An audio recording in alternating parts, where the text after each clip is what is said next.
Thank you very much. My name's Ruth Simwanza. I'm your host this morning, and I'd like to welcome all of you to our meeting today. To our guests of honor, the German ambassador, Ms. Anne Wagner-Mitchell, our representative from the Ministry of Green Economy and Environment, Director Ephraim Shitima, members of the Diplomatic Corps, representatives from government ministries, the Comaco Board of Directors, and those of you who are joining us online, distinguished ladies and gentlemen. Today is a beautiful day which the Lord has made, and I'd like to welcome each one of you to enjoy today's presentations from key staff and representatives from Comaco, who will share interesting aspects of the Comaco model, including the impact over the years that the program has been in existence from 2003. We will listen to some beautiful reflections from the projects in the field. We will hear a bit about the business model and how it harmonizes with the farmer extension activities, and how the monitoring and evaluation team verifies and brings out these results in a way that we can all understand them clearly. We'll also listen from the carbon section and how they've developed a new conservation model that demonstrates how we can conserve our forests and have a green economy. And lastly, we'll have a glimpse at the financial numbers and what it takes for Comaco to remain a sustainable and viable model.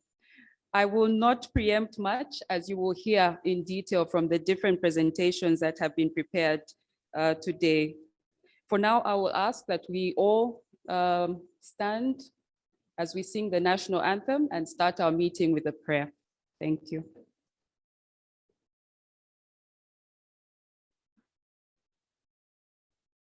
Thank you so much. You can take your seats, ladies and gentlemen. I will welcome Dr. Dale Lewis to the podium just to give his welcome remarks and invite our guest of honor to give the speech. Dr. Lewis, thank you. Good morning and welcome everybody. I'd like to start this meeting that we've been planning for quite some time by following protocol. And I'd like to recognize first our guest of honors, Her Excellency, the Ambassador from Germany, Anne Wagner-Mitchell. Thank you so much for being here with us. And also to recognize the Ministry of Environment. The Honorable Minister sent his apologies this morning, Honorable Nzovu, regretting that he couldn't come, but he sent someone who we're also grateful to be here because of what he is engaged with. We'll learn more about. But the Director of Climate Change, Ephraim Shitima. I'd also like to acknowledge the presence of our Comaco Board Chairman, Mr. Titus Kalenga, and other fellow board directors. We have a number of representatives from government, and at the top of the list, we have the Director of Agriculture, Dr. Moses Mwali. We certainly appreciate you being here with us, and other representatives that are heading their department. We also have members of the diplomatic mission. We thank you so much for your attendance. Our various implementing partners. We have, of course, the partner that has become almost like family to us is the Green Innovation Center under the German government and working through GIZ.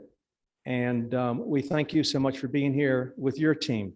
So thank you again. We have the private sector members that have come from various organizations. I see AB Bank just came in, so that's great. We have the banks, we have Mary's Meals. I believe we have some of the retail stores that we work with. So let me just say, looking at this crowd that we have here, how really honored and humbled I am by your interest and support by coming here. Does this work? Yeah. I always feel awkward behind a podium if this works. Look, we invited you here this morning to share with you a work in progress, implementing a social enterprise that we call Comaco. And we're going to dig deep and share with you things that we've been doing, maybe things that we should be doing, but hopefully share with what we're learning and the lessons that might result in partnerships and building bridges. But another maybe higher calling for our gathering today is the state of the Zambian environment. And simply put, much of her forests have vanished. Much of her wildlife numbers are diminishing, and across much of Zambia's rural farming landscape, the soils are disappearing with the rain and the wind from bad farming practices. Many of you who get out into the field are seeing this before your eyes, and it's getting worse, not getting better. And will certainly have consequences on the Zambian economy and the Zambian people. And it really is a big problem that we have to deal with. And it's going to take, and I think you would agree with me, and thank goodness we have now the Ministry of Environment, because I think there will certainly be one of the most important leaders.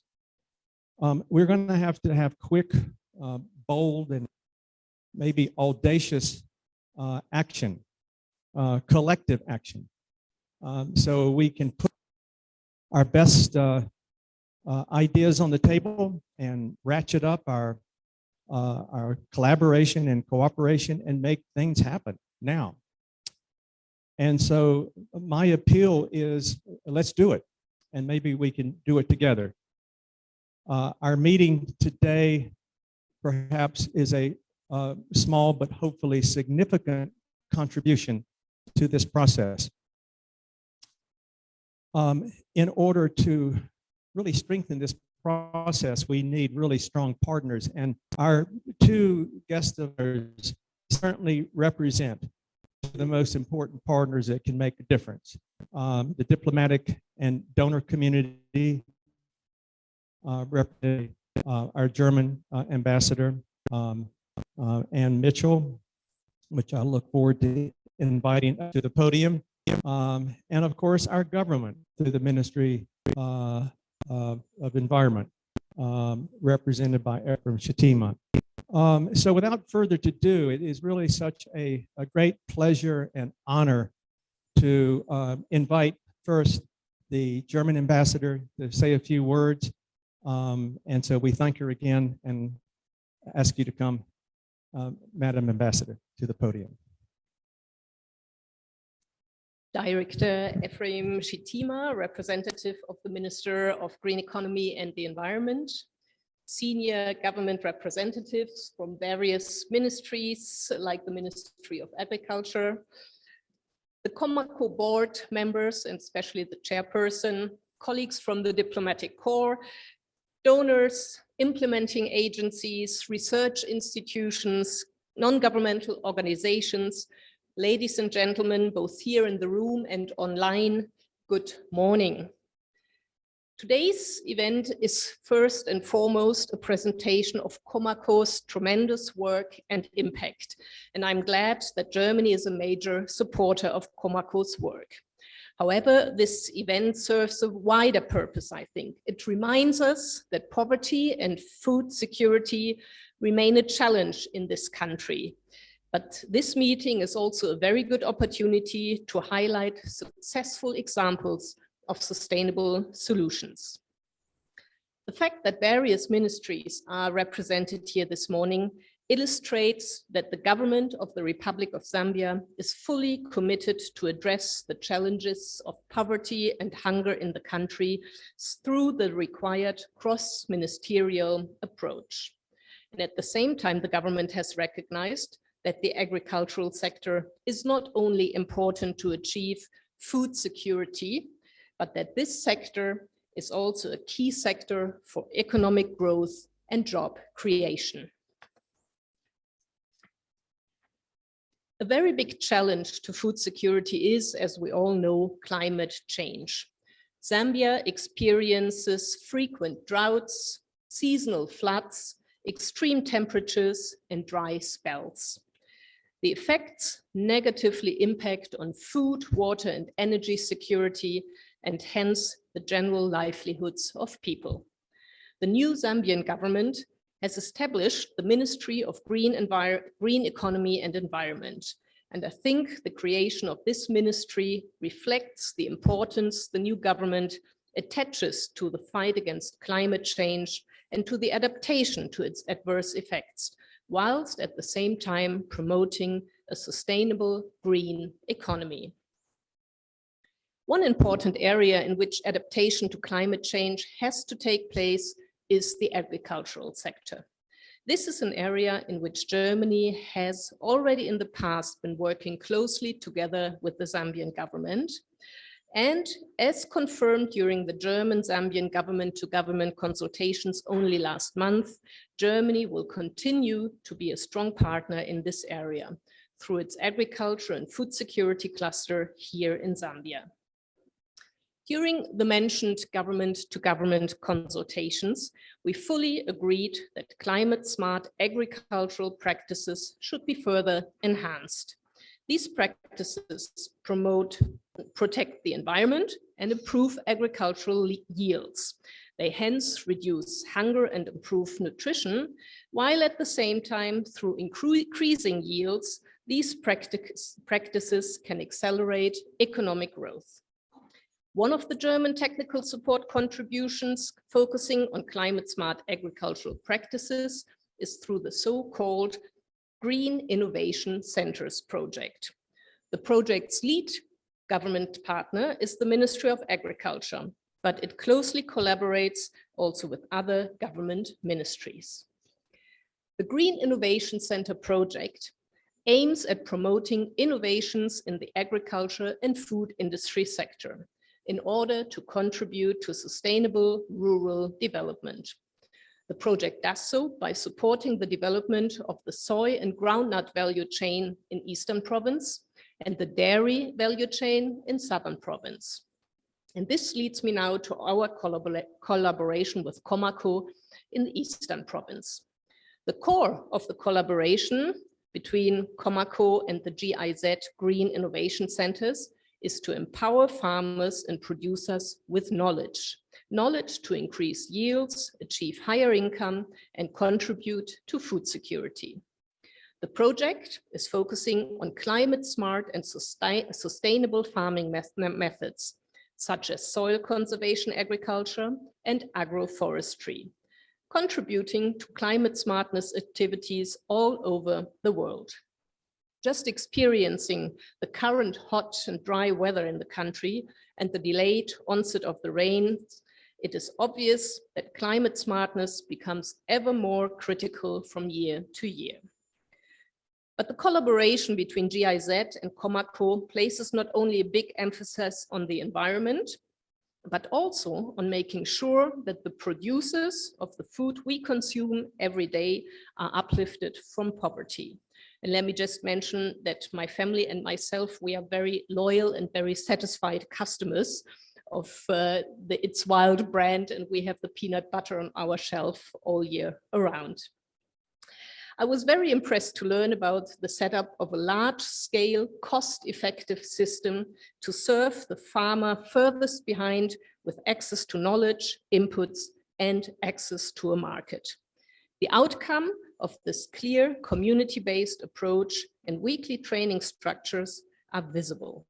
Through the cooperation with Comaco, more than 133,000 smallhold farmers have stable market access for soybeans and groundnut production in the eastern province of Zambia. And I'm very pleased to hear that more than half of the farmers reached are female, 52%. There is another branch under the GIZ Agri-Food Cluster, which is our agricultural finance project, aimed at improving supply of and access to financial services for agro-enterprises in rural areas. And here again, there is a very fruitful collaboration with Comaco. In a unique partnership, Comaco farmers are registered with AB Bank's Itumba mobile banking service to ensure that during the crop purchase seasons, these registered farmers will receive their payments digitally. Additionally, GIZ is providing financial literacy trainings to the farmers. And under the Climate Risk Information and Insurance Project, Comaco and GIZ further support farmers with provision of climate information. And just to mention, the German cooperation is also collaborating with Comaco under multiple initiatives in the Malawi-Zambia Trans-Frontier Conservation Area. As you can see, the partnership between the German Development Corporation and Comaco is very broad and very deep, and it is based on continuous improvement, learning, and adaptation. I do not wish to take away more of what will be presented in today's meeting, and I'm very much looking forward to this presentation. I thank you all.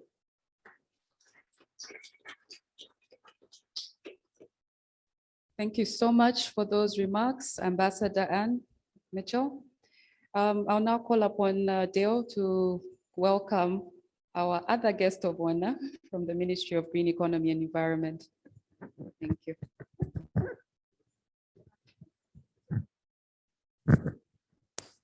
Ruth would have done a better job than me, but she's insisted that I do this. And it is, again, a great honor to invite the director for climate change from Ministry of Environment and Green Economy, Ephraim Shitima.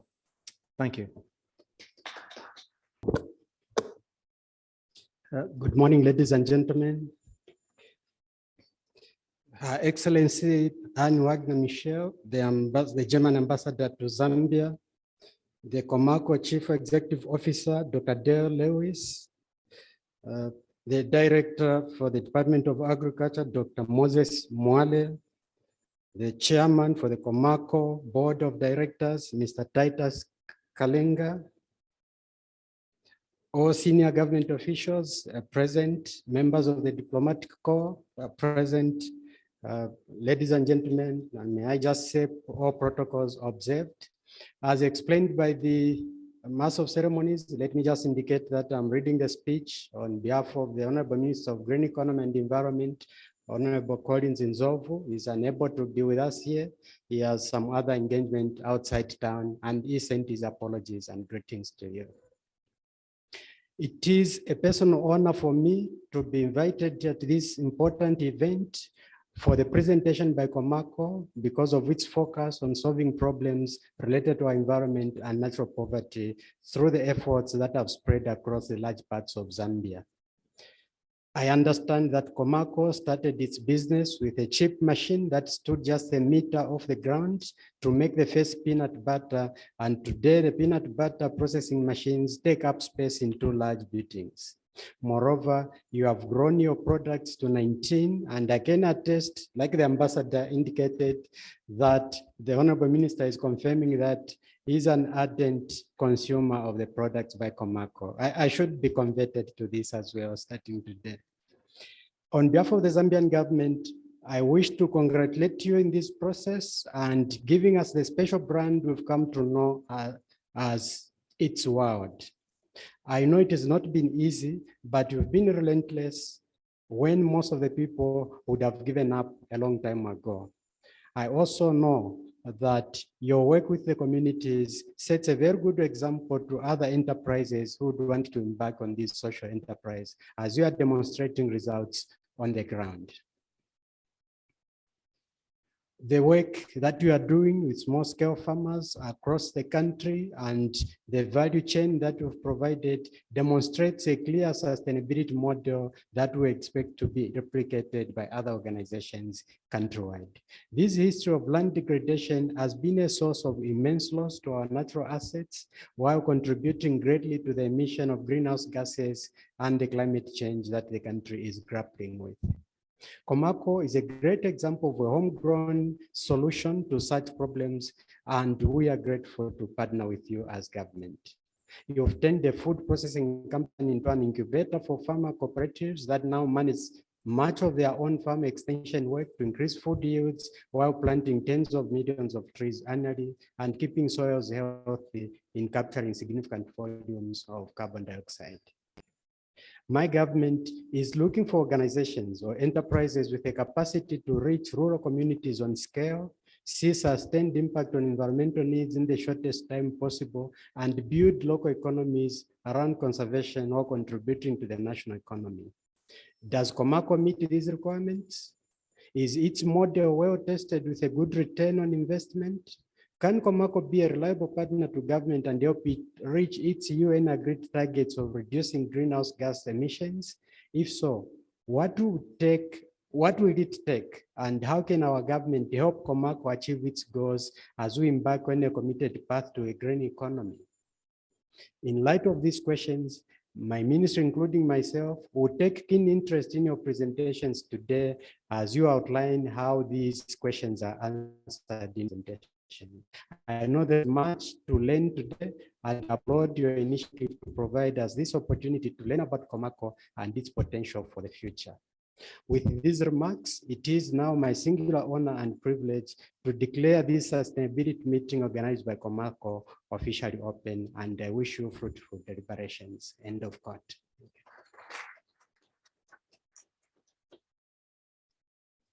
Thank you so much, Director Shitima, for those remarks.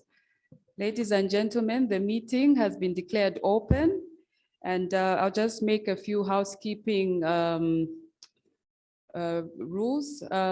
In the foyer to the left, we have the men's room.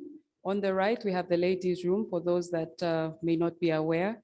And please feel free during the meeting to get up and refill your cups of tea or coffee, as this will be, we'll run through a number of presentations. So we want you to stay awake and pay attention. At the end of the presentations, we'll have time for questions and answers. So if you could already just jot them down, we'll go around towards the end and pass the mic for those that will have questions. At this moment, I will invite Dr. Dale Lewis to the podium to just give us an overview of Comaco. Thank you. Okay, once again, welcome everybody. Our journey as Comaco started with three sort of eye-opening experiences that I'd like to share with you, because I think it'll set the stage for my presentation of the overview of the model, and I will try to be brief.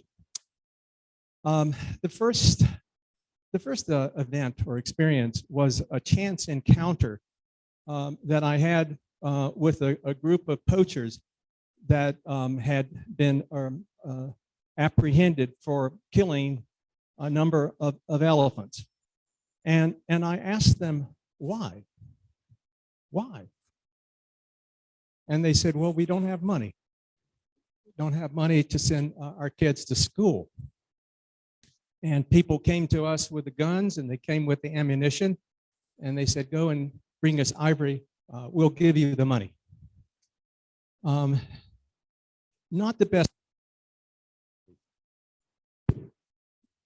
best way to support rural poverty. The next incident was a conversation that I had with a very wealthy and successful grain dealer in Eastern Province. And I asked them, how do you do your business? How do you make so much money?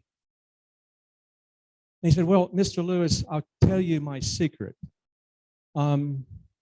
If you can get down as soon after the rains to buy your crops as you can. That's when farmers are absolutely the poor, struggling to raise funds for their kids to go to school, and you can get the crops for next to nothing and make a big profit. And so now I'm beginning to realize why we have so many problems with poaching and making charcoal and the like. And the third event was really quite eye-popping, was the result of our own research using remote sensing data. And we learned that a number of commodity traders and agricultural companies, I should say, were promoting a non-food crop and were exporting the crop outside of Zambia to make value-added products at really very great margins. And why was that? Well, they were really taking advantage of cheap labor, real no obligations to their welfare.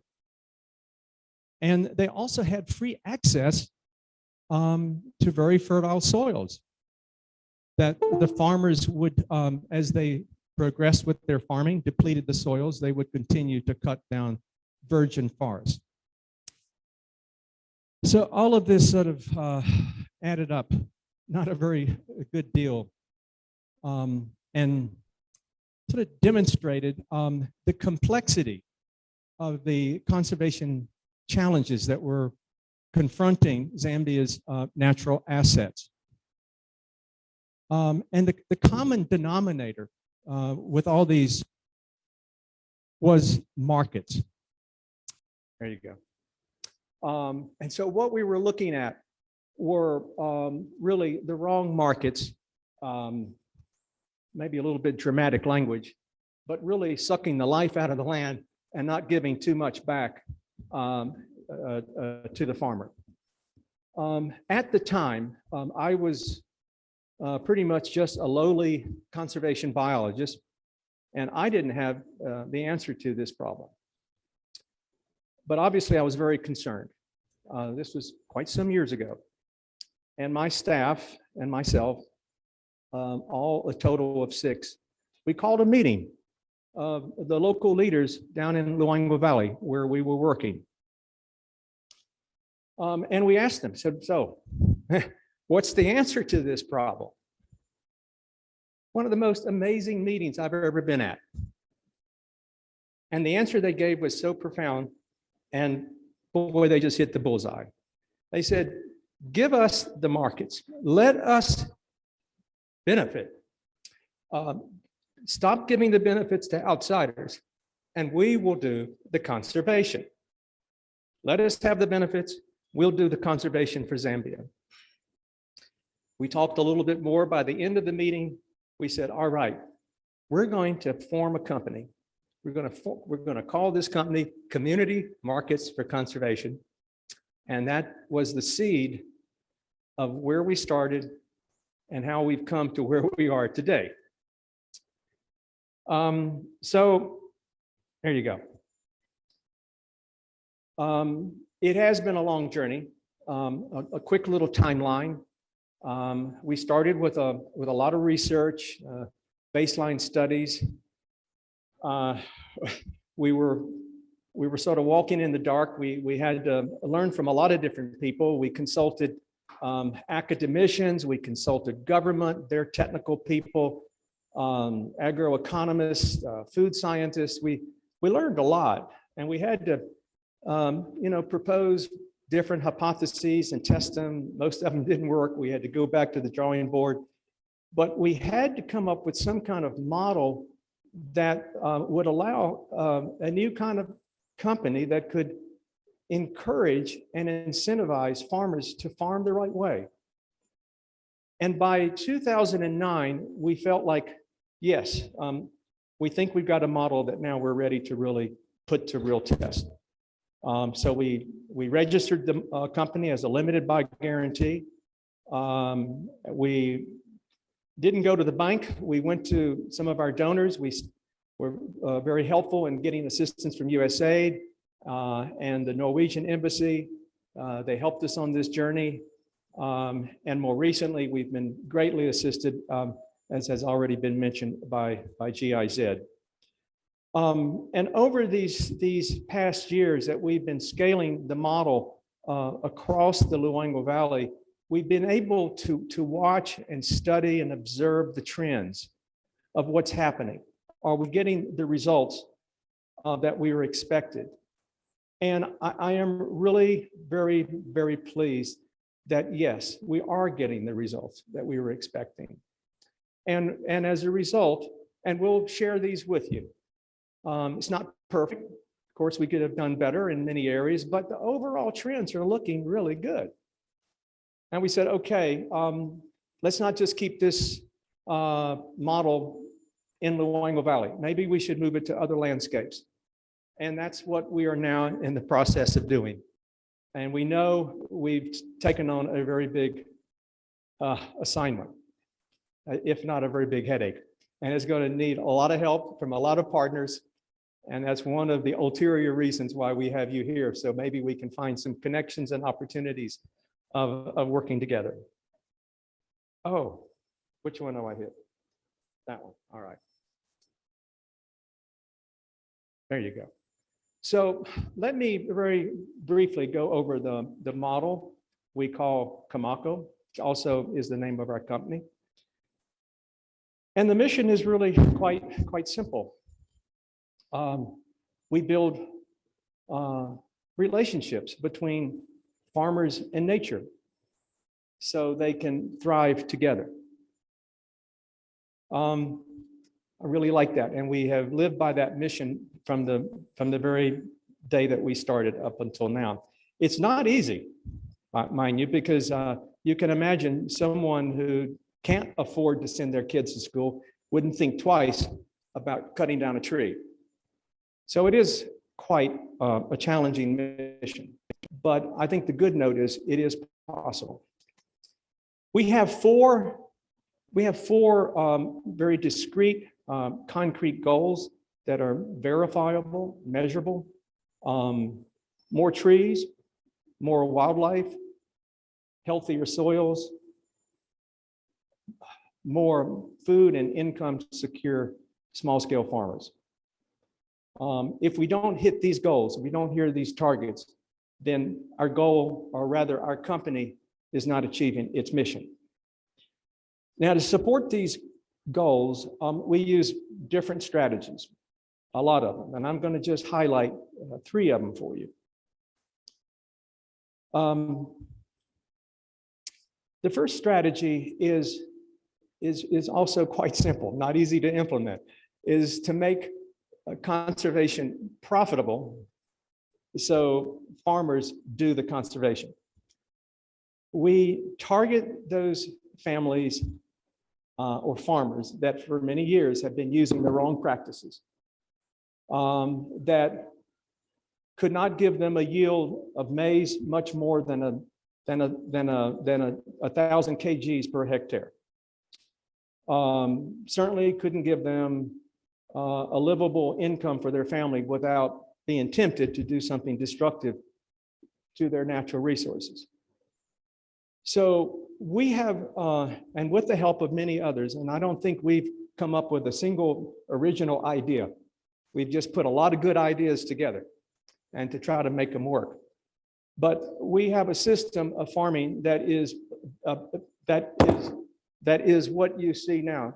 That picture of the farm is basically the farming system that we use, and I'd like to just explain it to you a little bit.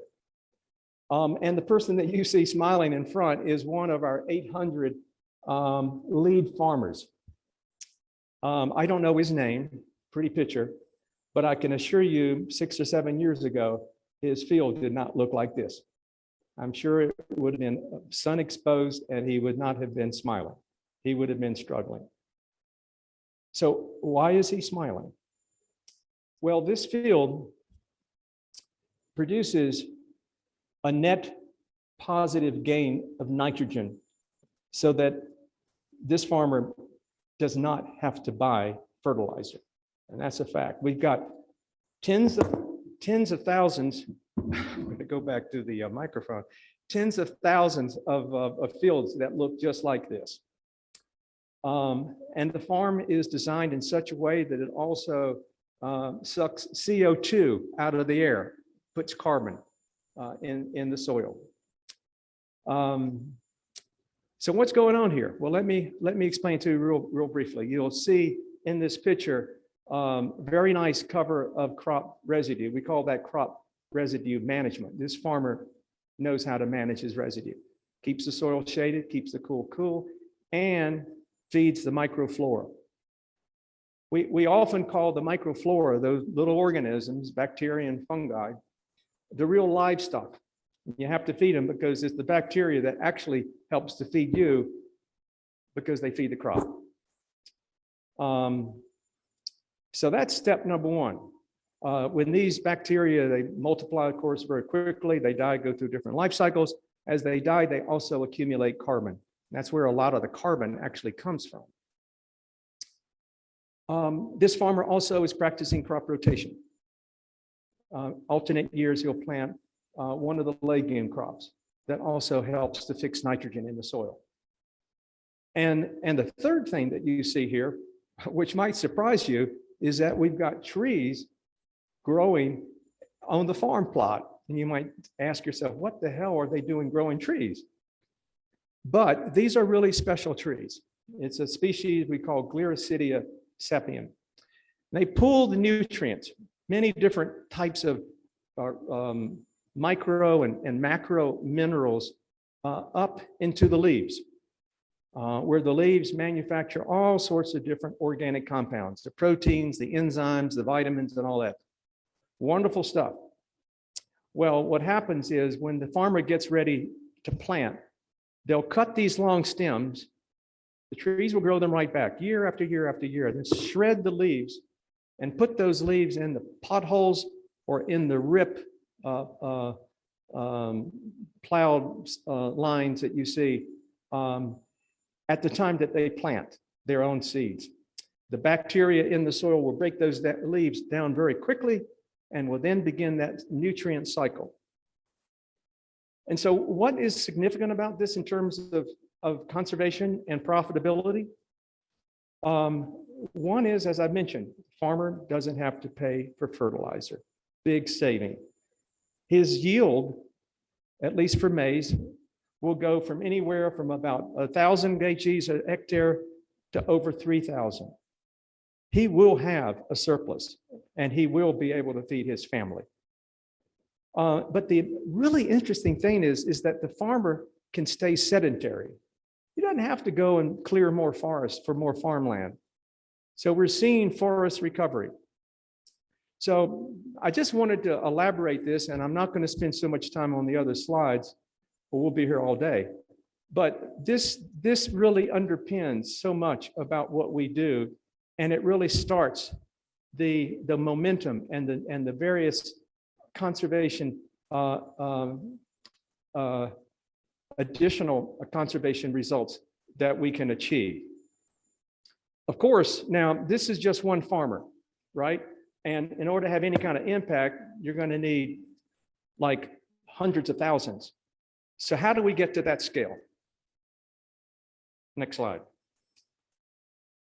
We do that with cooperatives who mobilize and motivate farmers to learn, how to farm better.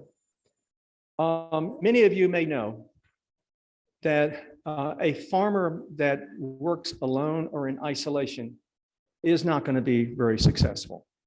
No, he's not going to get the skills and the lessons and ideas from his friends. And this is what the cooperatives that we have begun to develop do. We have 103 cooperatives that we have developed now, supporting just under 230,000 small-scale farmers.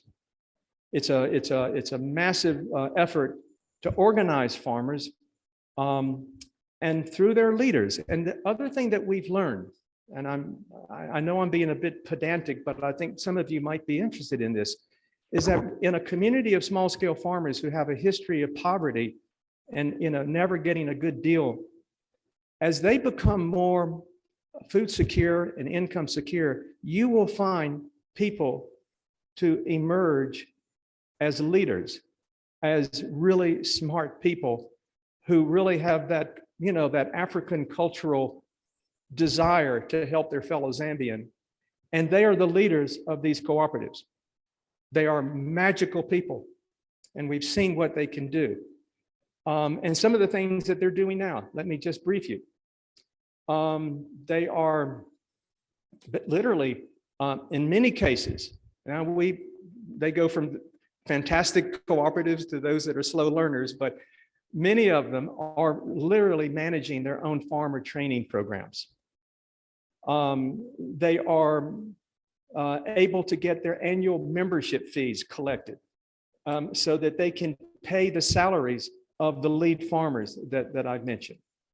They are able to manage the different bulking points and to help with the marketing and the buying of crops.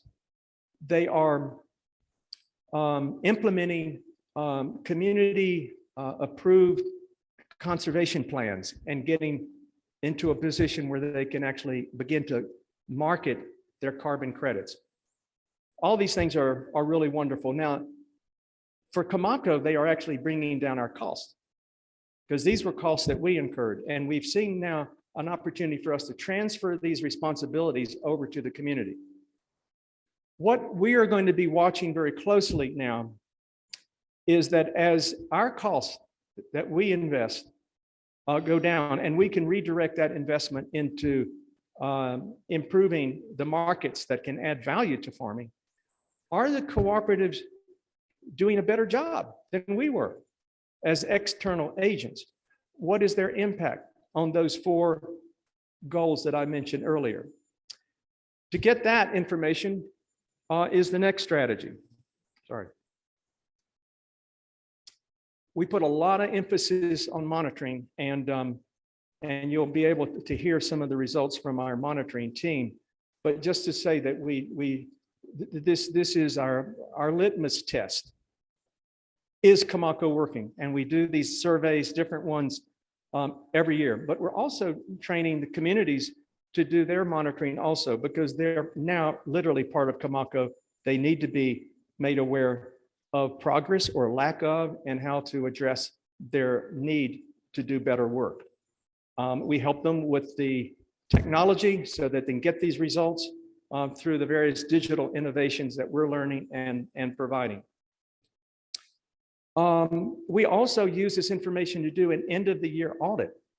And from that information, we select those that are complying the best and give them a conservation dividend. It's that kind of information of being diligent and being more or less credit worthy with the results or the mission, I should say, that attracted AB Bank to look at us in a way that they would be prepared to give those communities that meet that criteria a reduced, or rather a increased interest rate for loans, which is wonderful. We're beginning to build that kind of collective action. I want to just suggest something, because I know that Dr. Mwali is here, and I don't, maybe he can respond, hit me over the head during the tea break, but I'm going to just throw a couple ideas out at you, Dr. Mwali.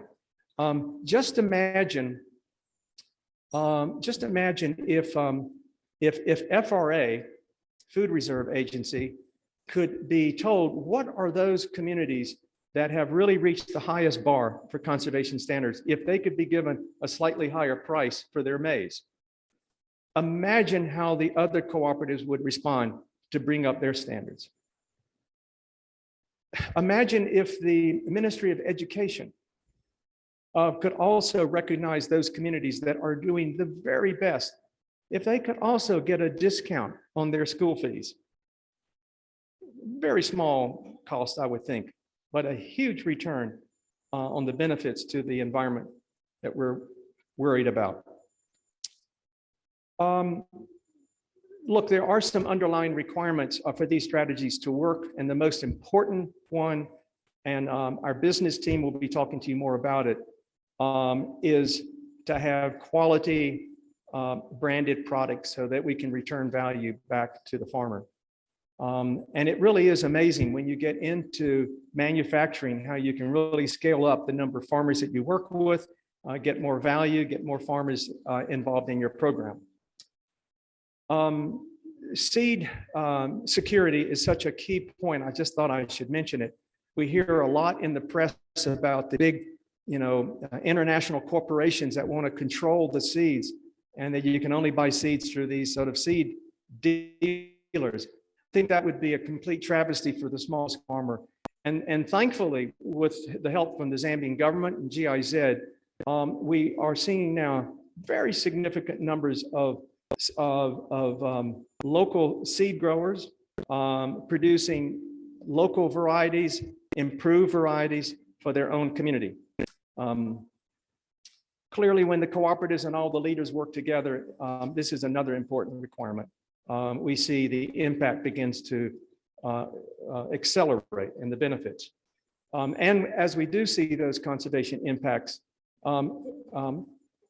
you need to move very quickly to show that those improvements or those achievements have value. So we look at forest products and we look at carbon products, both of which we're very actively engaged in as Comaco. We operate around the national parks, biodiversity sort of hotspots where we think we can bring the greatest value to Zambia, addressing the threats to biodiversity and opportunities that this rich biodiversity that Zambia has could offer. And we also operate in small towns scattered around these areas where we work, where we have our processing centers.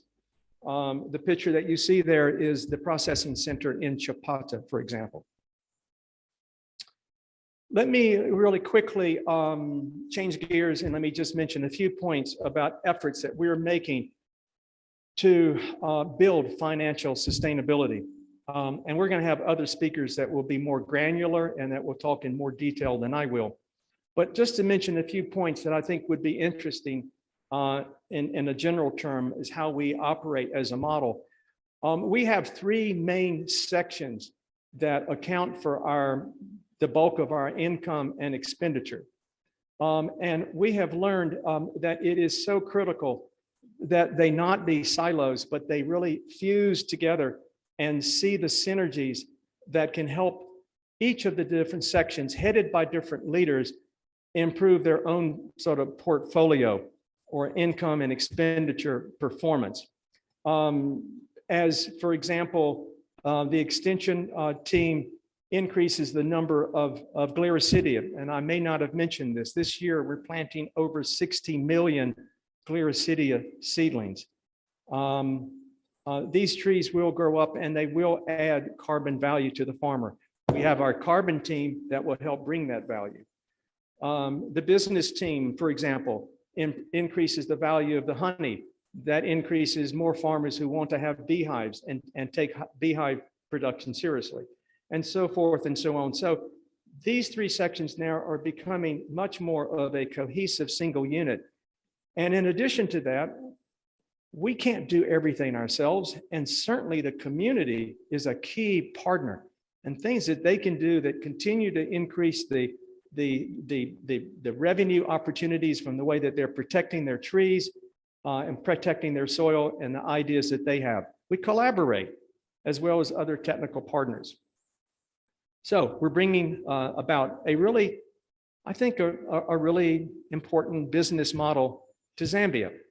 This is where we are. We bring these three teams, this model, into the different regions that we work. Entirely Zambian, totally dedicated and motivated guys and women who really do foster the same spirit of looking for local solutions quickly and respond to their KPIs, showing that they can lead, can be empowered. They don't have to be spoon-fed with how to think and how to do things from the head office.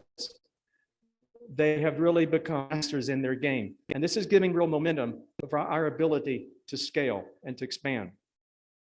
The head office, of course, provides top-level supervision, keeping track of performance, KPIs, accountability, that we're staying within budget and so forth, but also growing the market, finding those new customers, helping market and develop new technologies that can assist the overall company. A really important point that, I think all of us at Comaco, including my board, we're very proud of, is that we have tried to be very transparent, unlike maybe other companies that may not want to share financial information and be very just open and inclusive. And yes, over the years, we have developed a good rapport and a great deal of trust. But the one thing that I think you have to do to really make it stick is to have somebody from the community on your board, where they can really oversee management and provide their own assessment and be able to view and understand more in detail how Comaco is in fact becoming their company. And so we are in the process of doing this. We've gone through various stages. We now have a federation of cooperatives. We'll be hearing from the executive chairman of that federation. Very exciting. And the board is in the process of approving the appointment of someone from that federation on our board. That'll be a really happy day for all of us.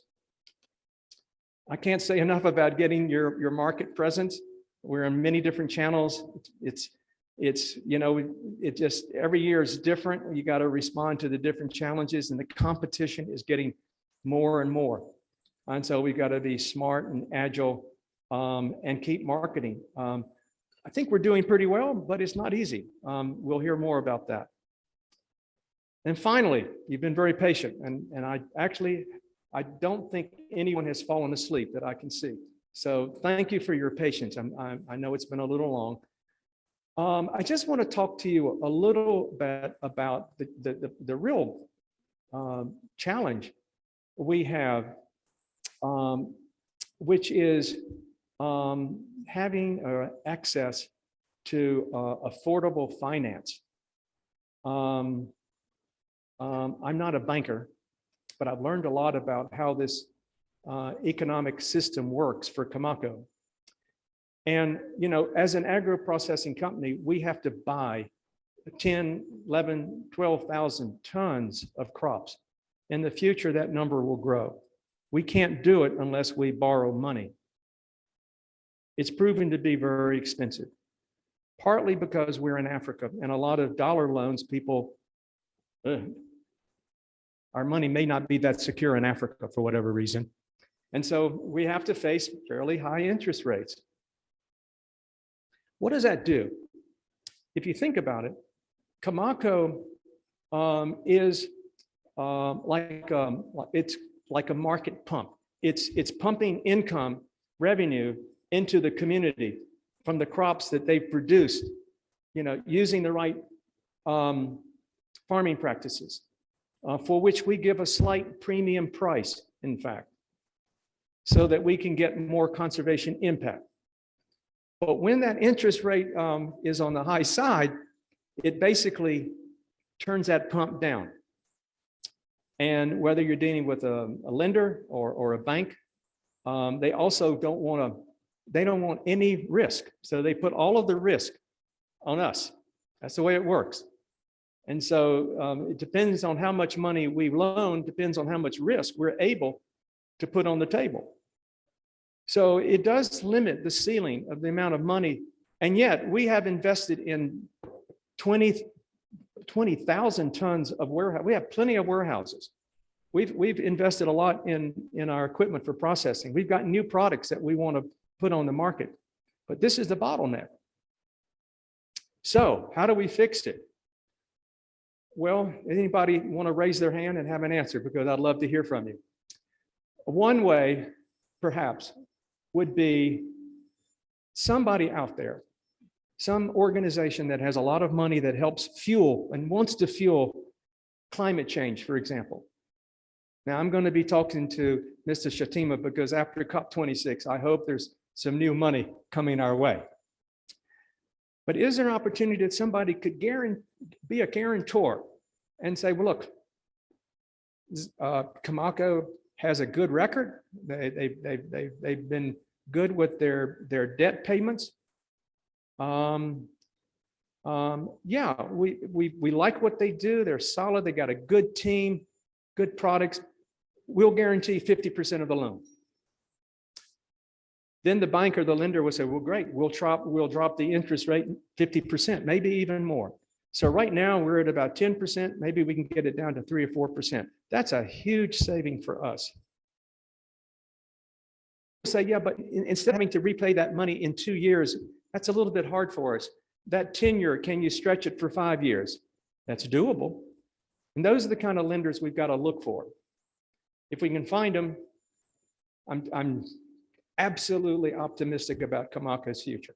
I'm much more optimistic about Zambia's environment and what we can do together through Comaco. So my last slide is just a bunch of questions real quickly. Most of them are yes. Does Comaco provide a good return for farmers and the environment? Yes. I hope I've convinced you of that. Do Comaco's social and environmental benefits justify a bit of a subsidy? Well, if other countries can subsidize the fossil industry or non-food crops, I think yes, we can subsidize a little bit at least to keep Comaco growing. And are there investment strategies that could help remove the need of the subsidy? Yes, we just talked about those. Is Comaco a good strategy for growing the green economy? I'm going to let you answer that. And can it help Zambia meet its reduction targets to leverage international investments?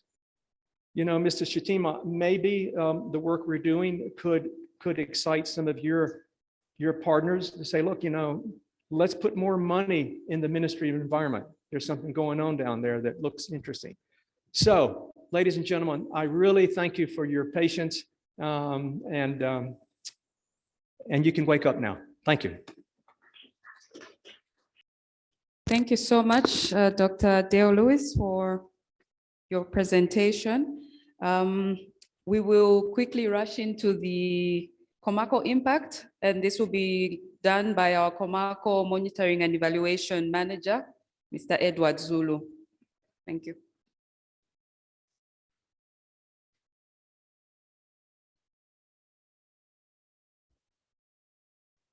Thank you very much. All protocols observed. My name is Edward Zulu. I'm the M&D manager for Comaco.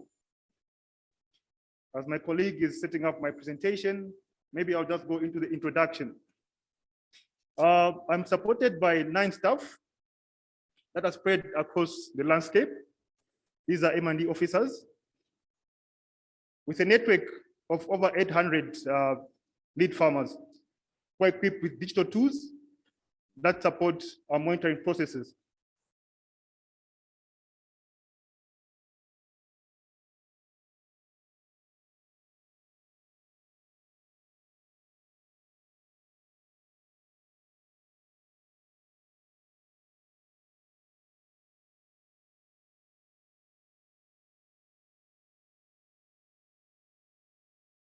Another approach is the use of ICT technologies.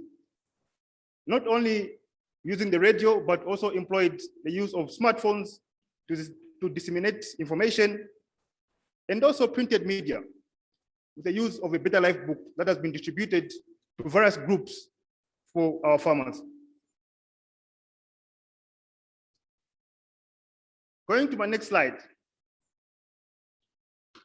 My next slide looks at market access for our farmers.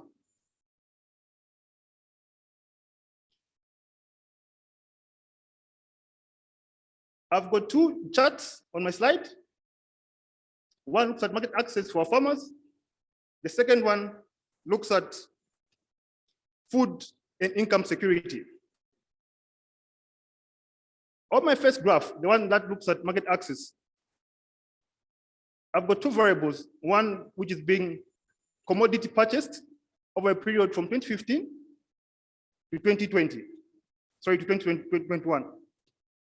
And the line graph, which is in gray, shows the number of farmers that are accessing Comaco markets.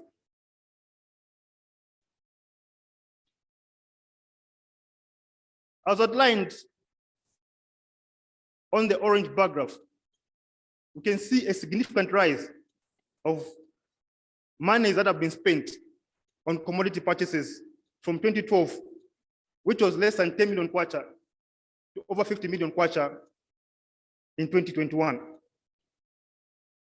This also represents an increase of number of farmers who are accessing our Comaco markets. Coming to my next chart, which looks at food security in income households. As the saying goes, as the farmers grow more food, the more food they grow, the more food secure this household become, and the more there is disposable income in these households. This data is collected through an annual household survey that looks at different variables at household level. As shown in my graph, I've got two variables, one which looks at the average household income over time, and the line graph, which looks at the household food security. The blue is the average household income over time. As you can see from the graph, around 2011, we had less than 1,000 kwacha as average household income in these households. Over time, we've seen a significant rise to over 7,000 kwacha of this average household income being realized in these households. This is attributed to different interventions that have been implemented by Comaco and its partners. Which takes me to my next slide. As earlier presented by our CEO,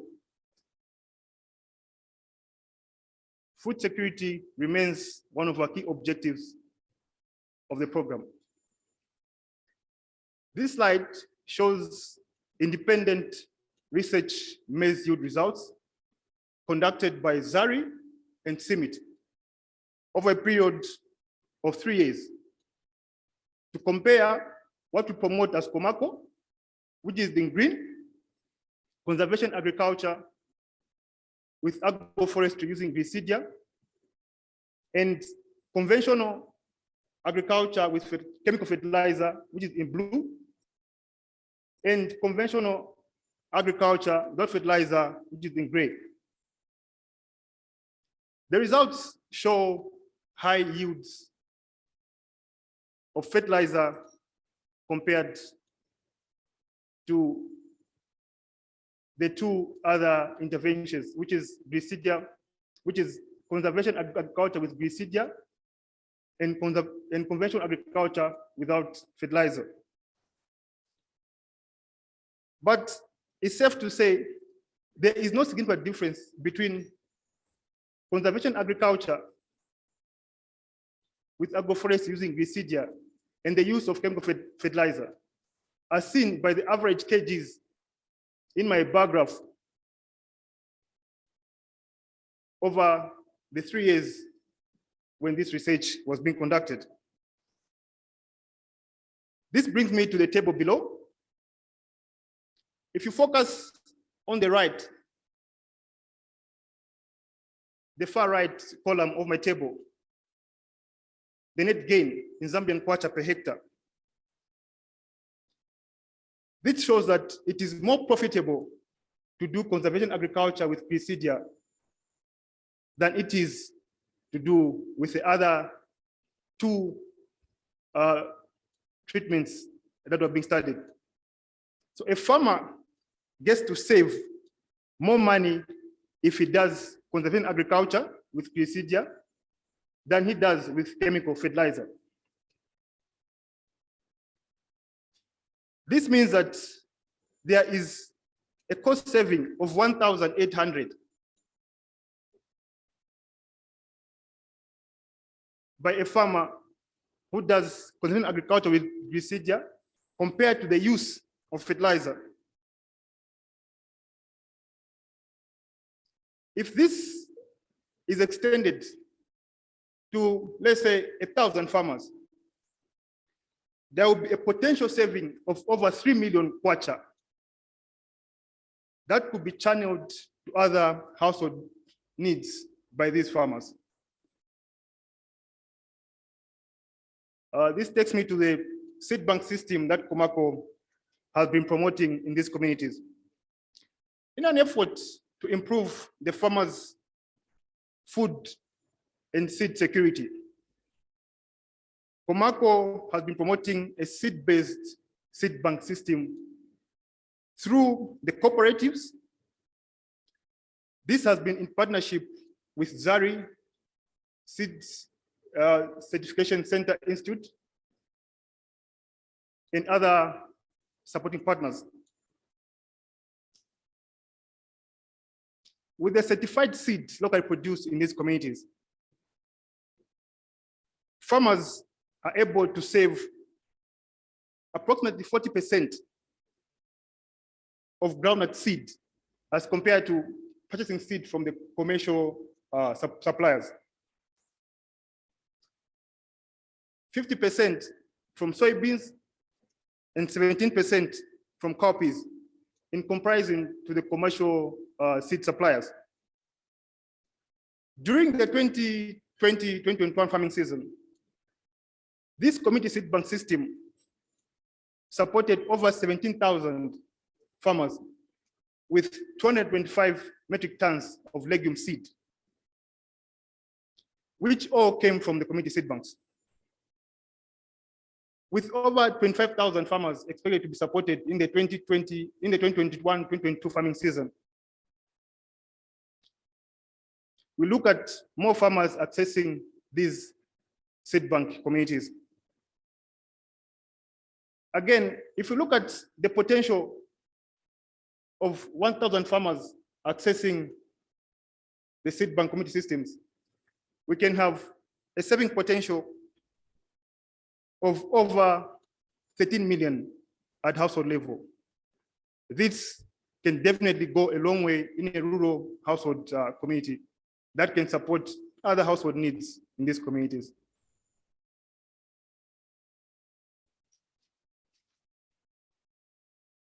Going to my next slide. As one of Comaco's key goals, which is more trees, this slide shows two charts. One, which is on my left, which is fire frequencies, and the second one, which is charcoal occurrences. The line graph on the fire frequency chart shows a downward trend on fire occurrences between 2015 and 2021. This looks at areas around the Luangwa Valley, Eastern Province, and the Mchinga Province, with a negative slope which shows there's a decrease in fire occurrences in these areas. The monitoring of these fire incidences is done using the Global Forest Watch that we've customized to monitor our areas over time. I think my colleague will talk more on forest protection once he comes on later on.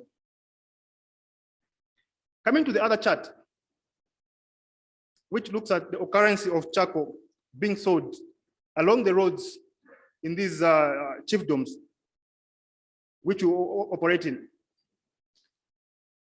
The blue shows the presence of charcoal. The orange shows chiefdoms that have banned and are not selling charcoal anymore. Before 2015, we only had 3 chiefs who had banned the selling of charcoal out of the 66 chiefdoms which we operated in. Currently, we have got 38 chiefs who have completely banned the selling of charcoal out of the 84 chiefdoms around these areas. This is mostly attributed to different interventions that have been put in place, one being the implementation of community conservation plans, the alternative livelihoods that have been provided to these communities, and also the good stewardship that is being demonstrated by these communities. This brings me to my last slide.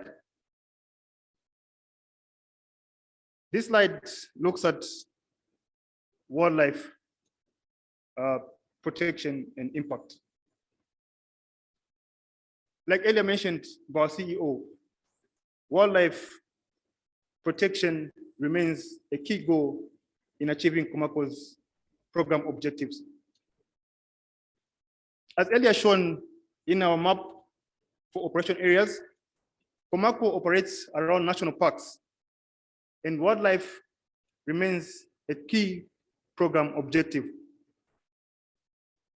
An important part of our work is wildlife protection, and this is done through various interventions, and a key intervention is a poacher transformation program that has been put in place by Comaco. In this program, poachers are identified with the help of local chiefs, other community leaders, and of course, the Department of National Parks and Wildlife. These hunters are encouraged to surrender their firearms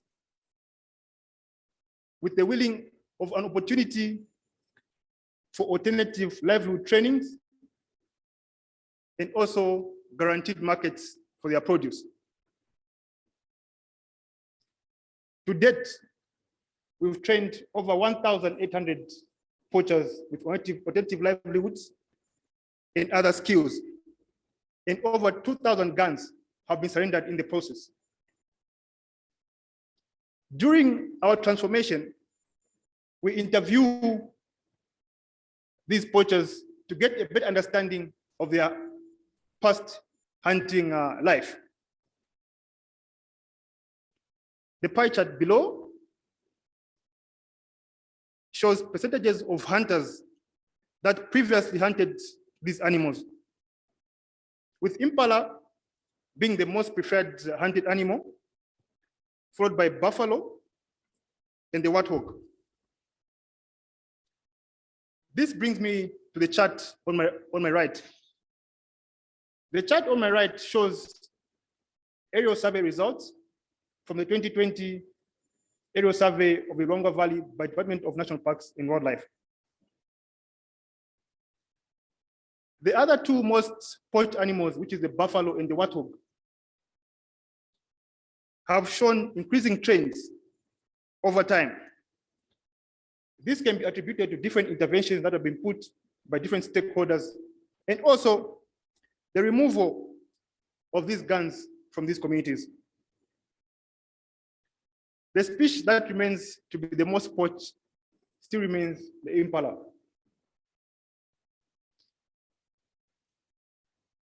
Though the trends for the impala from the survey results shows the trend is moving in the right direction. Based on the median value of 10 animals poached annually, imagine one poacher used to poach 10 animals annually, which is a big toll on our wildlife. So based on our survey results and other research that have been conducted, a poacher would poach 10 animals annually. This, we can estimate the potential of wildlife that can be lost within a year from those that have been transformed, which is over 18,000 animals, which can be lost annually. This translates to over 2 million kwacha of revenue fees from licensing that could have been realized. And also, if this trend of loss of wildlife was to continue, it would have a tremendous loss on our tourism sector. Thank you. This marks the end of my presentation. Thank you so much, Eddie Zulu, for that presentation. So maybe we could allow for 5-minute stretch.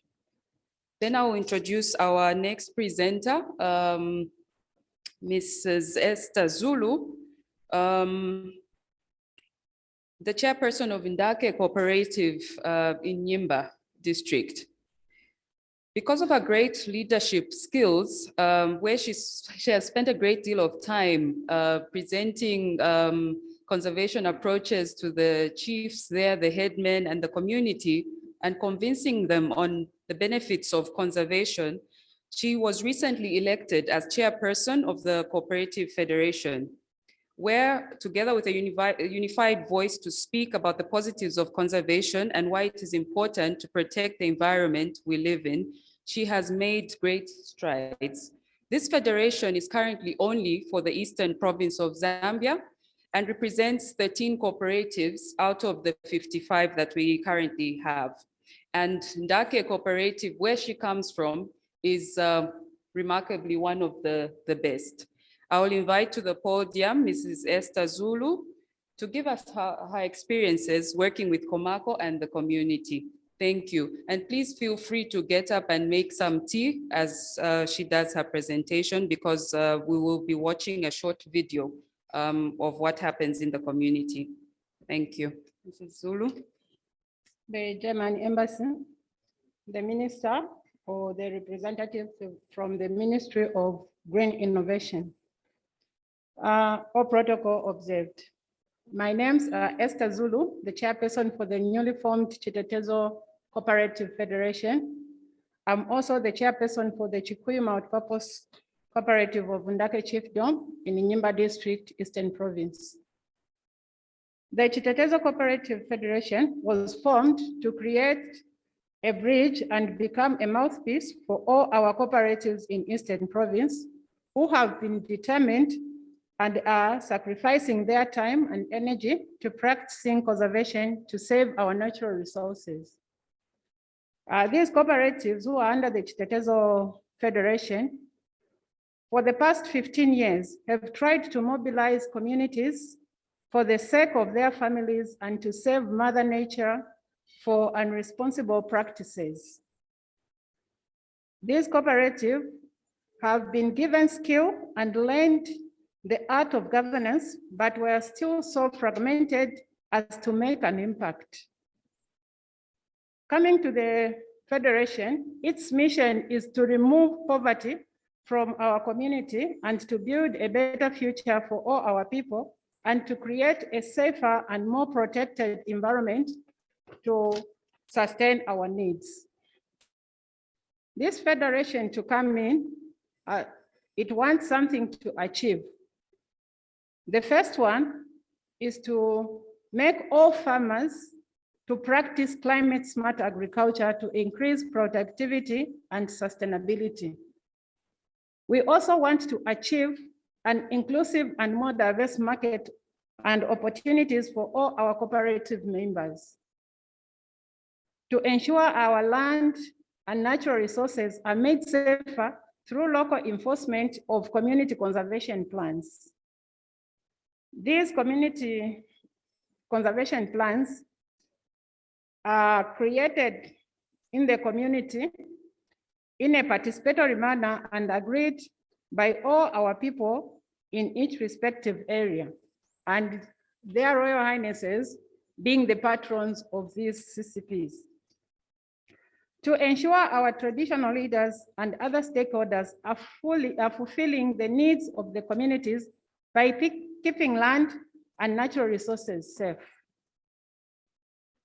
For the Federation to achieve all these goals and objectives, if we can raise adequate funds, hence our call for concerned stakeholders and well-wishers to come on board. As a Federation, we believe on the core values of self-help, self-responsibility, and democracy. We also believe in equality and solidarity. Our cooperative members do believe in the ethical values of honesty, openness, social responsibility, and caring for one another. Our strength as a federation, we have the numbers in people, the land capable of producing and aggregating large quantities of crop.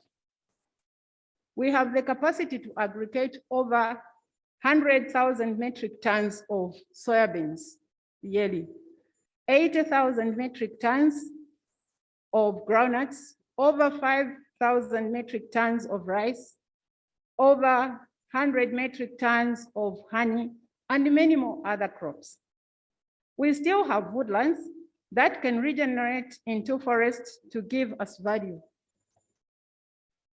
And coming to the Gliricidia tree, which has been mentioning all along since we started the meeting, over 30 million Gliricidia trees were planted last season. And this year, we're on course to planting over 35 million trees in our fields to reduce dependence on fertilizer, reduce costs of production, and make our environment green. So far, as a federation, we have a functional board which was elected during our first consultative meeting in August. The board is composed of 10 elected and well-represented cooperative members, where I'm the chairperson. We have been officially registered by the Registrar of Cooperatives. Out of 55 Comaco supported cooperatives in Eastern Province, 14 are currently affiliated to the Federation, and we are pushing hard to bring on board everyone as a cooperative out of the 55. We are very grateful to our partner Comaco, who already have provided working space for the Federation. We have been awarded property, which becomes our cooperative business support center, with the following facilities already in place: a warehouse, which will, with the capacity to hold about 5,000 metric tons of crop, an office building, though this still requires some renovation to rehabilitate it to standard. For any cooperative to become a member of this federation, we have agreed on a few requirements. They must be duly registered in Zambia with a certificate of incorporation and having at least 50% of their members being paid up. They must have been in existence for at least 2 years before. Must have a functional community conservation plan in place, and this is a core fundamental program for the Federation. Indeed, we have started on a very good note as a Federation. I could go on talking until the rooster crows. So allow me to end here, but I'll leave you to watch a short video about our wonder tree, Gliricidia. Thank you so much. Thank you so much, Mrs. Esther Zulu. While the video is playing, those that feel like getting up to get some refreshments, please feel free. Thank you.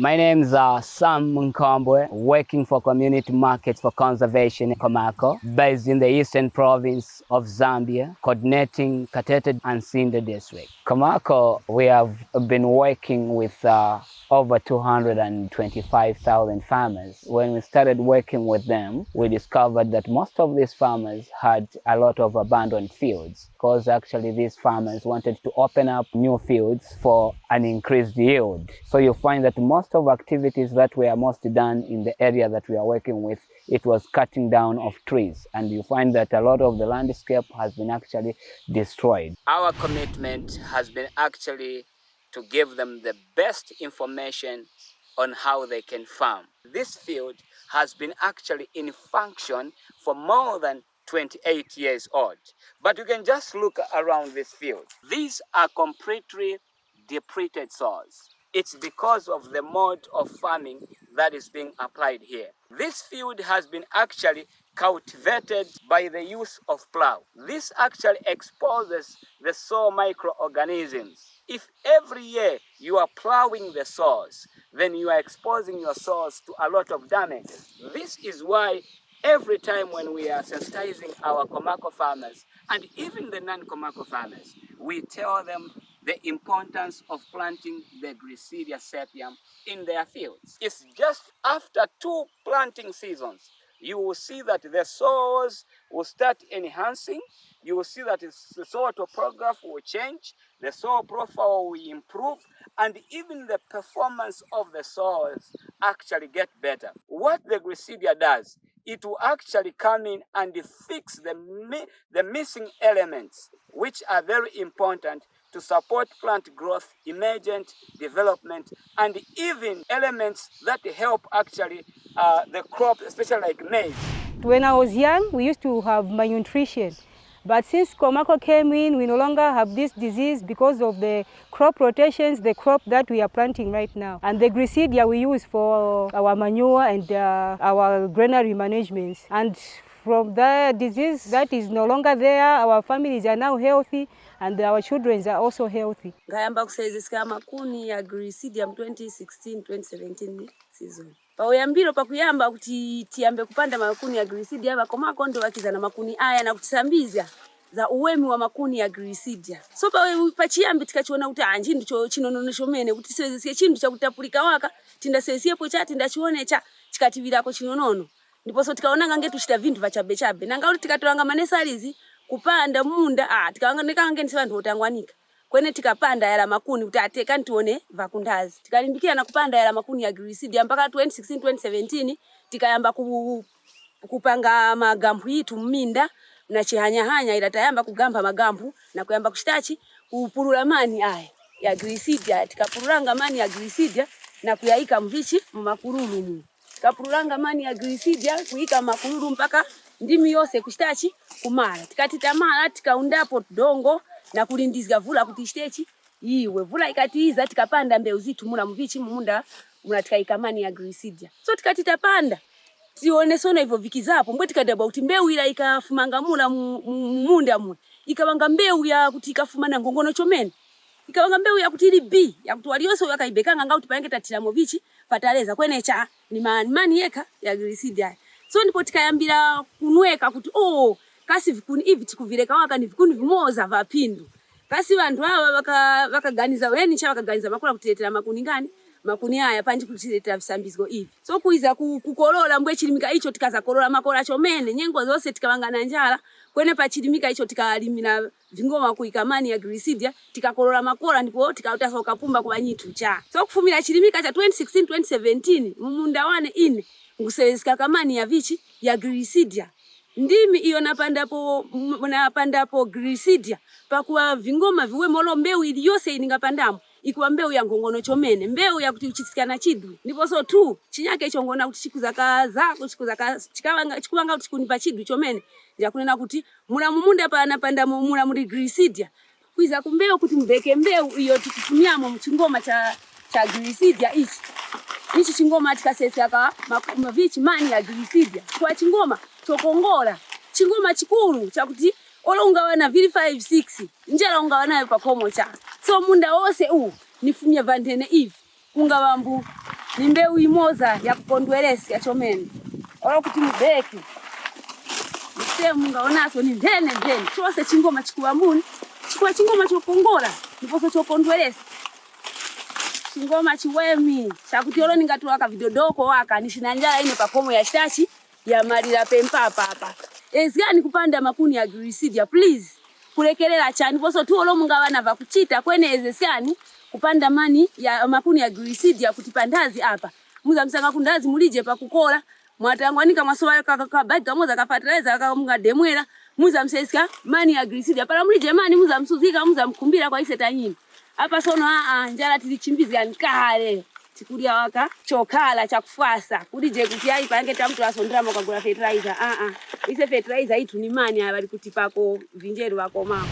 I've been farming Gliricidia sepium for some time now, and we get immense benefits in terms of crop yield from this crop, and it helps in enriching the soil, that it maintains the microorganisms and protects the soil from the sun, soil which is very important to the farmer, and we avoid the use of chemical fertilizers. The farmer will benefit from the twigs. When they remove the leaves, the twigs remain. Also, even the branches of Gliricidia remains. So these twigs and branches can be used at a household as fuel. Then besides that, farmers also don't just grow the seasonal crops, but farmers also do gardening. So in gardens, especially when they are practicing the growing of tomato, they use these twigs as stackings for tomato. Then besides that, these farmers, the small-scale farmers, use granaries, traditional granaries, which needs twigs. So they can use the twigs from Gliricidia to make the granaries for their storage of the food. Then also besides that, the biomass for Gliricidia is an insect repellent and also a pest repellent. So they use the leaves to put in the granaries. So this is what makes Gliricidia a wonder tree to a small-scale farmer. Mulimi wa Gliricidia inisangamo pindu. Wanu nilizengamo nyumba hiyo, tilika na plasta na floor, tiligula moso, ng'ombe, 5. Mulimi wa Gliricidia tukavingoma vitu vichitamakora munda wa Gliricidia. Kuchamakora chomene so tsanga ndalama zinandi ngati takorora. Ngoro tiligulamo bana skulu tusambizgiramo muvichi munda wa Gliricidia mwenye tusanga moso ndalama zinyake taikako mareba maminda yaso ya nyake mulimi wa vichi wa Gliricidia. Sono vanyane wosi awanda yambeko kuyamba kupanda Gliricidia openga kuti wawe na chidwi nao wayambeko kupanda sifuka vakololengeko kukorora kwa pa ukuru kuti kuwape pili. People saying Gliricidia is not working, but Gliricidia works and it is really working. And in my life, I will never stop keeping Gliricidia trees until I die. We have been implementing a program with Comaco, planting trees. With the trees which I'm standing nearby here, that's Gliricidia. These trees have been giving benefits to the farmers, including myself, because I also participate. I'm the agroforest trainer. I also participate in terms of planting and encouraging the community, because we can't all rely on fertilizer. We can also rely on this Gliricidia, the trees which we are planting, because it's also part of conservation farming. So right now where I am, we planted even in maize, mixing with the trees, but the benefits are very good. So we are encouraging the community, meaning that everyone, as we are doing farming, we need also to mix the farming in terms of conservation farming and the planting of the trees, so that as we go further, all our fields will be mixed up with the trees. They are doing a lot, even beekeeping in these trees. Comaco is one of them. They bought us groundnuts, whatever we plant. The Comaco, they are also paying back to us by buying us and putting into their shop where there is a green shop because of our products, natural products. We have everything in terms of mango, honey, which the farmers there, they are harvesting from their field. So we really thank Comaco. We want to continue working with Comaco because of the benefits. They are leading in the ground. They are working with the communities. So we have benefited a lot. Even the buying of whatever products we harvest, Comaco they buy from us. So we want to continue to work with Comaco the way they have changed our lives in the community, the way they have changed my subjects in the community. So we have a lot of programs. They are in Kadete District, they are in Sinda. The whole of my chiefdom Comaco is there. My advice to you young farmers is that maintain the crop residues on the ground. They will benefit you in a big way. You have the answers around you. Join the Comaco farmers in their producer group meetings and learn the better ways on how you can rehabilitate your soils, how you can bring life to your soils, and how you can actually feed the soils for the soils to feed you for the next 28 years. So that when your children will inherit this field, even the time when you'll be normal, they will be able to give a testimony and say, this is what we did with our dad, bringing these soils back to life and be able to feed them so that they feed us and empower us all the way to the bank.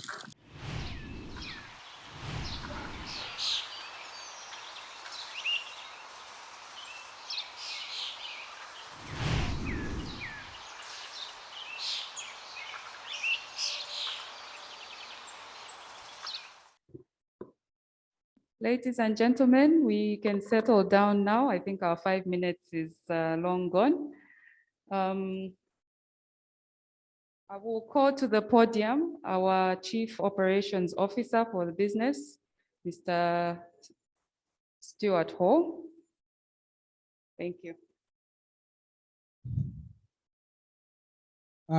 Okay, thanks so much for the introduction, Ruth, and welcome everybody to my presentation. I'm Stuart Hall. I'm the Chief Operating Officer for the business. I'm responsible for the manufacturing, the purchase of commodities, the manufacturing, and then the subsequent sales, marketing, and distribution. So today I'm going to do a quick discussion and an overview in terms of some of the challenges we have on the business and some of the things that we've got right. And potentially what we need to get right and the environment in which we need to get that right and to be successful and sustainable in the future. Because I think the holy grail of all companies like us is sustainability. So, what have we achieved?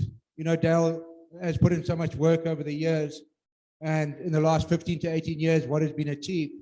And I think, we've got organic certification for some of our products. We know that they are all naturally grown, and we push that. We know that everything is GMO free. We've created a lot of crop diversity with the products that we sell and make available in the market. This has created a lot of opportunity for crop diversity in the communities.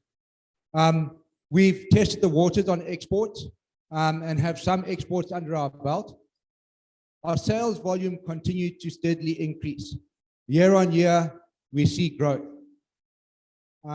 We have a number of very good quality finished product available in the markets, both here and on export. We have available resources for growth. We have both storage and production capacity, increased production. Our farmer numbers, the amount of farmers that we buy from, continues to grow year on year. We offer a lot of value to our farmers with the production of Israel products. We offer nutrition to our consumers. We are very vigilant on ensuring that we produce products that offer nutrition. We offer incentives for conservation. I think Dale touched on this. And we have a brand that sells the Comaco story. And over the years, we have developed a human capital team that can move the company forward and continue to manage the organization.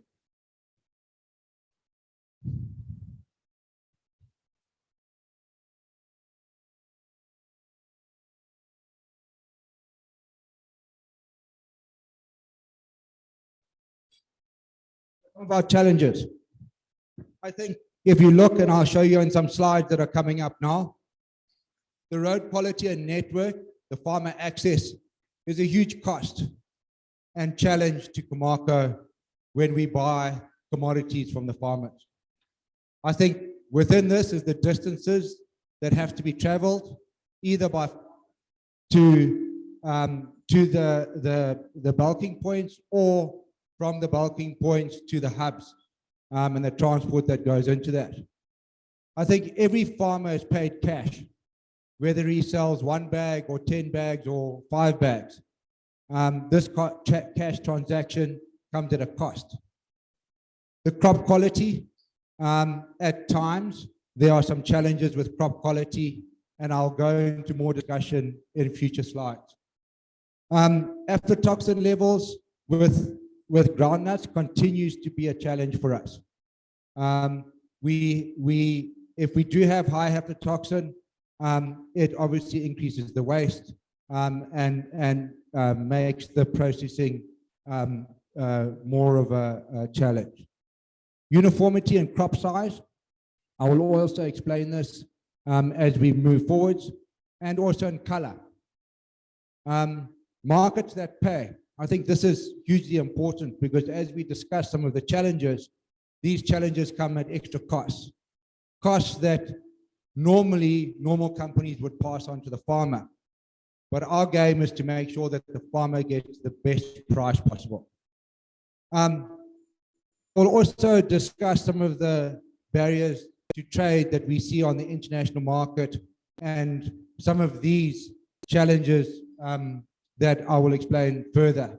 Micro and macroeconomics, whether it be COVID, interest rates, weather, exchange rates, and so it goes. All of these things offer huge challenges to us as Comaco. We need to increase the volumes so that we buy from more farmers. This is something that we discuss in the organization almost on a daily basis. And Dale mentioned it in his presentation as well, is the high finance costs. I think to explain some of the transport challenges, this is a satellite track of one of our trucks. So this area here is Petoki, and at the top there is Chama. And this is the 20-ton truck, this truck here, that travels in those areas that buys crops. And this area here is a blown-up version of this little area within the Petoki area. So if you look at the tracking system, it's done 17,000 kilometers in 6 months. And as you can see, the road network, this is the main east road that goes up between Lusaka and Chipata, or Petoki and Chipata. So 17,000 kilometers, it's worked for 845 hours, and it stood still for 3,500 hours. And this gives you an average speed of about 20 kilometers per hour. So the long distances, I think also, as you can see, some of the photographs of the farmers that bring their crop to the bulking point. So we're stuck between the efficiency of knowing that we have to buy more crops from more farmers, and we have to have less transactions. But this is very difficult when you get into these scenarios where you're buying 5 and 10 and 20 bags from farmers, and you have to travel those distances in order to ensure you give a very good market. Hello. So I spoke earlier about one of the challenges about quality, variability, and color.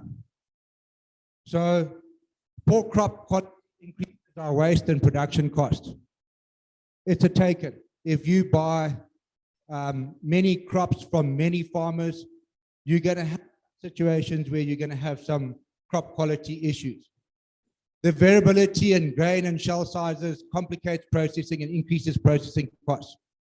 If you have a grain that is 5 millimeters and a grain that is 8 millimeters, and you put in a sieve of 7 millimeters, you're neither here nor there on both sides. So it becomes very difficult to process variable size. And the variability in color complicates processing market expectations. And I think this is really important for export markets. You know, when you walk into a health store in more complicated markets, you see grains that are the same size and the same color. And I challenge people that you cannot grow that naturally. You cannot grow naturally something of the same color and the same size, because that variability under those circumstances is very, very difficult. This is a groundnut, say, from a commercial industry, and this is from a small scale farmer. Again, variability in grain size, and also in the shelling capacity of that is very difficult to shell in comparison to that. This is a picture of our beans, very variable in color, very variable in size. An international market won't accept that at all. They say it's not a good product. So what do we see as a natural GMO-free product? Is it something that is exactly the same size and same color, or is variability in some of the markets is seen as bad quality?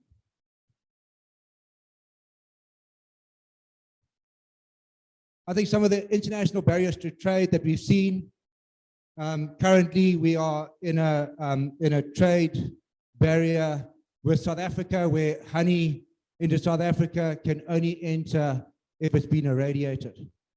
And if you irradiate honey, you kill it. It has nothing. It might as well be syrup.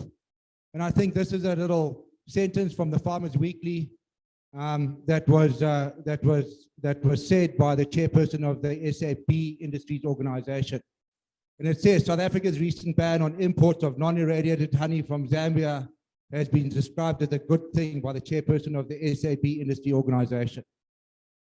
And we feel as a country that this is a real barrier to trade. I have been into the South African market and seen some of the product that is available there. And what I can guarantee is that what we have to offer is so much better. I think we sent a container load of product to the US, and without any prior knowledge, we were charged 133% duty on peanut butter going into the US market. This caused a lot of anguish for our agent there, who had to pay over $30,000 in duties and taxes on arrival, which was not expected. Again, we see this as a huge barrier to trade. In some markets, we see aflatoxin levels required at below 5 parts per billion. This is very difficult for us to reach. And if we did have to export, would come at very high risk. And I've spoken about the quality perception. What is perceived as quality? Is the same size, the same color perceived as quality, or is diversity quality? Some of the challenge with the micro and macroeconomics that we face on a continuous basis. The devaluation or valuation of the kwacha. And I think this becomes very difficult for all businesses in Zambia to manage that. Because if you manage it on one side, you get bitten on the other, and vice versa. So you're always on the wrong side. And it becomes very difficult to manage. High local and international interest rates, I think Dale touched on this, and is a challenge. Current shipping challenges to get raw materials into Zambia and to get our imports out of Zambia has become very costly and time consuming. It is taking a lot longer on both sides. Commodity prices, I think we saw that this year, especially with soybeans. It's great for the farmers, but it's very difficult on the manufacturing side to manage that, to manage an increase in the soybean price from around $350 to around $600. I think the COVID-19 has reduced, we've seen a reduction in sales, definitely. We've seen delays in exports. We've seen production shutdowns because of spare parts not arriving on time, or some of our inputs on the raw material side not arriving on time. This is a massive challenge as we go forwards to manage. And increased competition on the local and international market. If I look at some of our products that we sell into South Africa, we end up with a net amount in Zambia of around 40%. If you see something for 100 Rand on the shelf in South Africa, we will end up here with 40 Rand.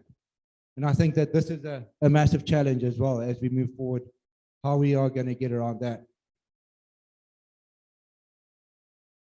I think some of the future sustainability must-haves that we need as an organization and that we supply from our side as well is Comaco's current resources. You know, Dale mentioned that's our Chapata hub there. We have storage, we have processing capacity, we have human capital, and we have land.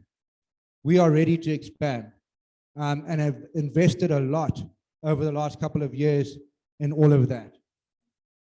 If we could get reduced interest rates on our working capital and easier terms and conditions, this would make a massive difference to us. Support for efficiencies. And I think that this goes to developmental capital that we receive from some of the people that are here today. This is a must-have for us to continue to see some of our inefficiencies be able to become more efficient.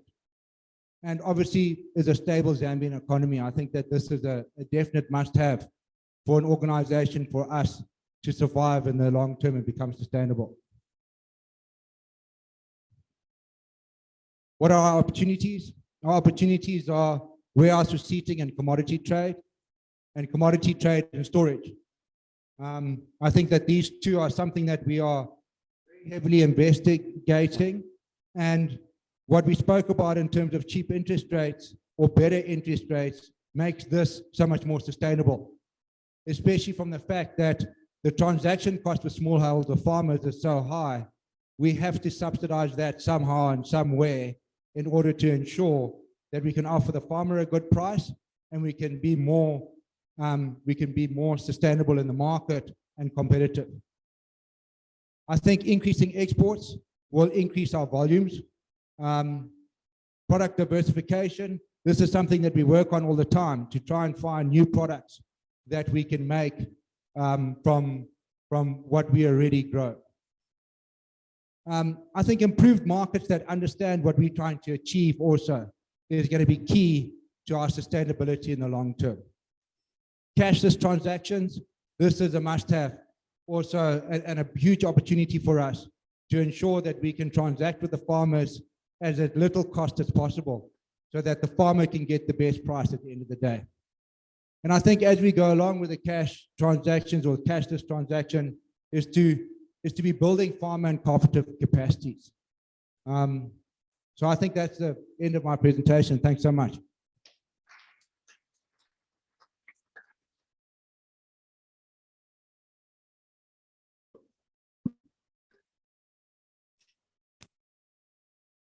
Stuart, for that presentation. At this point, we will move quickly into the carbon presentation, which is being given by our M&E assistant, Mr. Fanmo Hamusonde. He will go through the carbon conservation presentation. Thank you. Good afternoon, everyone. All protocols observed. Thank you very much. As Madam Ruth has introduced me, my name, and I work with both the M&E and the carbon departments of Comaco. Thank you very much.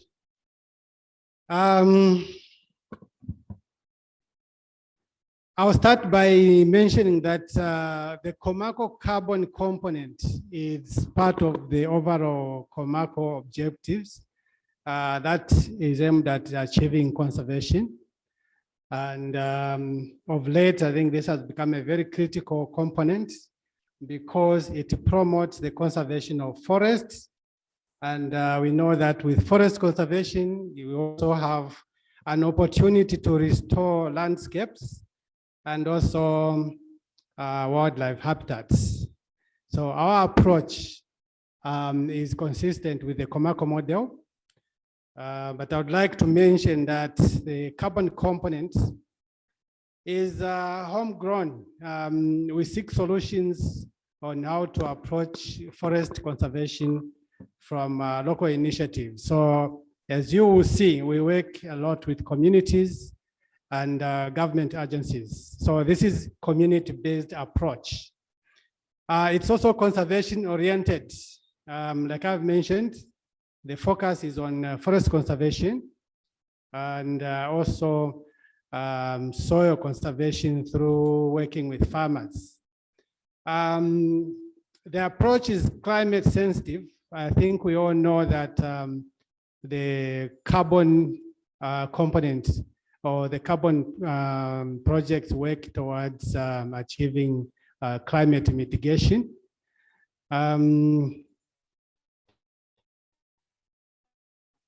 There are also national and international guidelines to which this program has to align and is consistent with both national and international guidelines. It's backed by over Comaco's experience over the years in working with conservation programs. And apart from the CEO and maybe one or two other people, the rest of the Comaco staff and those that work on the carbon project are Zambians. So it is driven by Zambians who want to promote conservation of our resources. Okay, now how do we do it? The carbon component is kind of a complex component of the Comaco model because it requires designing projects that can be validated by international standards. It's a lot of work and there's a lot of investment that is put into it, but it all starts with the design of the project and having it approved at the country level, national level. We have to work with, for example, ZEMA. They have to approve that the project, they have to approve that the project is going to actually work towards yielding what it proposes, and it's consistent with national laws on carbon projects. Once the project has been approved, we have to have it validated by international organizations. These are the ones that give a go ahead and say, yes, this project can actually yield the said carbon credits. The overall objective of this program, of course, is to link communities to the carbon funds so that they can benefit and use that money to invest in conservation efforts and also for developmental purposes. Therefore, the project has to be verified, it has to be validated that yes, it is a true project and it can bear or produce the results that is worth of the carbon project. Once the project has been validated, then it is registered, meaning that it reaches a stage where it's now allowed to generate carbons which can be issued and sold. So the whole process is quite immense and requires technical knowledge up to the time when the verifiable carbon units can be issued out, which can be sold and money that has been raised now channeled to the communities. I'd like to mention here that once the project has been registered, then you can start the implementation of the activities. Those activities take slightly some time, maybe 2 to 3 years before you actually begin the process of verification, monitoring and verification of the carbon credits. But the final stage where we are able to get community benefit, we are happy that yes, once the money has been received by the community, then the communities can invest that money in activities that are related to conservation.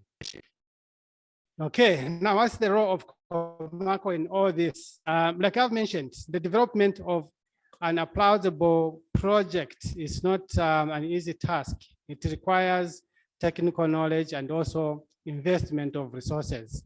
So as you can see, we have 3 main pillars. We have project development, we have project implementation, and market linkage. I think on the market linkage, I've mentioned to say Comaco links these communities to the carbon market so that they're able to benefit.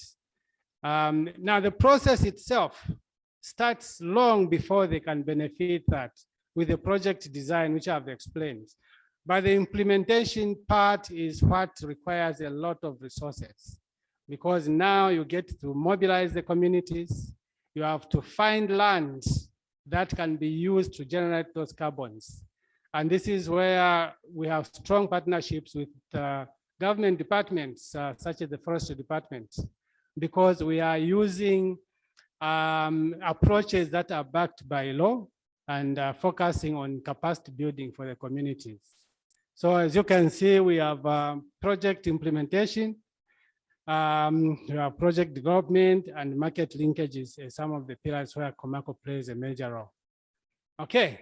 Finally, when the resources come, what happens? Now, one of the things that we have to remember is that the carbon market is not donor money. It's money that is being paid out as offset for greenhouse emissions. Therefore, when the money comes, the communities can decide on how to put that money to work in order to expand their conservation program. So when the money comes, we have entered into some kind of agreement as to how we support this project to become sustainable, both on the community parts and the process of getting the carbon units that we want. So we have a sharing plan that allows me to get the larger portion. You can see 55%. When they get this money, they invest in such things as they even engage and support forest guards who are used to protect the forest, but also have developmental projects. They can drill boreholes, they can support community structures that are developmental oriented. Part of Comaco, like I've mentioned, this project requires a lot of investment. So 35% basically goes to operational costs to support the project. And then the Forestry Department, this approach is backed by the Forestry Act, which supports community ownership of the community forests where we generate the carbons. But there's a lot that needs to be done. We work with the Forestry Department in order to create structures that are backed by law as management structures in the community. So they train, they are involved in the community mobilization, and also there's a chain of activities that leads to the recognition of these groups in the communities that manage the forests. So the 10% that goes to the Forestry Department, it's not necessarily cash, but in support of activities that we conduct together. Who are we working with? We have so many partners, and suffice to mention that some of them they are not mentioned here, but there are a lot, including government departments, donors, private entities, the Department of National Parks and Wildlife, of course, special recognition to the Forestry Department, and traditional and chiefs and traditional affairs. They help us to work with the traditional leadership in mobilizing the communities, in sensitizing the communities. And suffice to say that once we get to a point where the communities need to protect the forest, there are bylaws that are supposed to be enforced. And if these are not enforced by police officers or forest department officers, but by the communities themselves. So without the buy-in of the traditional leaderships, that may not work. So Comaco has got a lot of partners, and we are always on the lookout to find who else can we work with in this project. Okay, where are we? I think that generally there's been an introduction. Where is Comaco? We are in 3 provinces, 4 now, since Stage is under Southern Province. And in these provinces, we cover, for the carbon project, 57 chiefdoms. The Comaco program itself extends to more than 57. Okay, now out of these 57 chiefdoms, we have about 65 community groups that we work with. These work with cooperatives, but they are called community forest management groups. These are the ones that are recognized by the Forestry Department to protect the forests, and they can implement bylaws. Okay, in these 57 chiefdoms, we have a total of 1.5 million, approximately 1.5 million hectares of land that has been put aside by the communities themselves as conservation areas where we can yield these carbon credits. Okay, some of the activities, I think these have already been explained. Okay, these have already been explained. I'll not dwell much on that, but just to point out that one of the most critical elements of this program is community mobilization, but also there's an element of technical support that is, for example, in forest inventory, there is a technical aspect that requires to be completed before these community groups can get the right to trade in community in forest products. Okay, so what have we achieved so far? From 2013, when the first carbon project was implemented, up to now, we have had 2 successful monitoring periods. Monitoring periods here means a process where you go through the project verification and issuance of credits to sell. Okay, and so far, we have had 2 successful ones with a total of 750,000 verifiable carbon units that were issued out. And it has benefited the community because over $1.3 million has been paid to these communities. And just to say, this is in 9 chiefdoms. The project has since expanded to the details that I gave before. And we are in the 3rd monitoring period. We expect to get probably close to 3 million credits. And if that happens, more money will go to the communities, probably about $5 to $6 million. So that benefit goes direct to the community. On the front, working with communities, I've indicated that, yes, we have 65 communities. We have also managed to engage over 400 honorary forestry guards. These are key in protecting the forest. They are the ones that enforce the bylaws. But these forestry guards have to be legally recognized by the Forestry Department. We are still ongoing with the trainings and other things, but we'll get there. Now, in terms of how do we get these carbon credits, we engage in a lot of remote sensing. And Comaco has so far set up facilities at the Lusaka office and in Chipata to engage in remote sensing. And one of our community forests in Eastern Province has managed to establish a community game ranch within the community forest area. So those are key achievements. As the program progresses, of course, we expect to get to a point where we can build the capacities of the community to remain sustainable beyond Comaco in protecting the forest and being able to access the carbon credit market. I think I'll stop there. Thank you very much. Thank you so much, Fano Hamsonde, for that presentation on the carbon component. We'll run through the Comaco financial sustainability. Our CFO, Ms. Prudence Muchinauta, was supposed to present it, but she's not well. She's joining us online, so she will be on standby for any questions. But we have in our presence, Mr. Chikowa Kabwe to take us through the financial sustainability. Let's welcome him to the podium. Good afternoon. I would like to write down the acknowledgements that were done before and wish to observe the protocol that we have in our meeting this afternoon.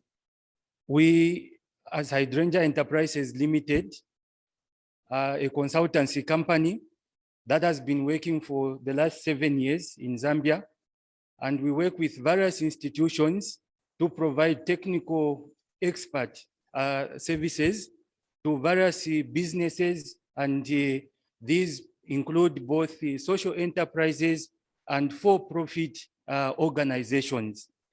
Now, in our work with Comaco, in the last 1 month or so, we have been undertaking a very comprehensive study of Comaco's financial sustainability. And in our approach to this exercise, we used a mixed methods approach and also emphasized on co-creation. In the co-creation aspect of our work, we worked with individual components of Comaco in terms of the business units of Comaco, so extension, the carbon unit, and the business part, which is headed by Stuart. And we also undertook a deep dive to understand detailed operations of Comaco in the regions where it operates. The picture that you have there is one of the stakeholders that we interacted with, who is a farmer in Losangazi and Chipangali area of Eastern Province. I would like to mention a few important points as we go on in our discussion today. The first thing that I would like to mention is that Comaco has a model that is practical, a model that is that fulfills or is practical in the context of the Zambian smallholder farmer. This is very important for us to establish as we look at the financial sustainability of Comaco. The other important point that we would like to mention is that as financial experts and business development experts, we believe that a model has to be viable. It has to generate cash and it has to sustain its own operations. If we put it in the context of Comaco, it should be able to achieve the social economic impact that it is focusing on.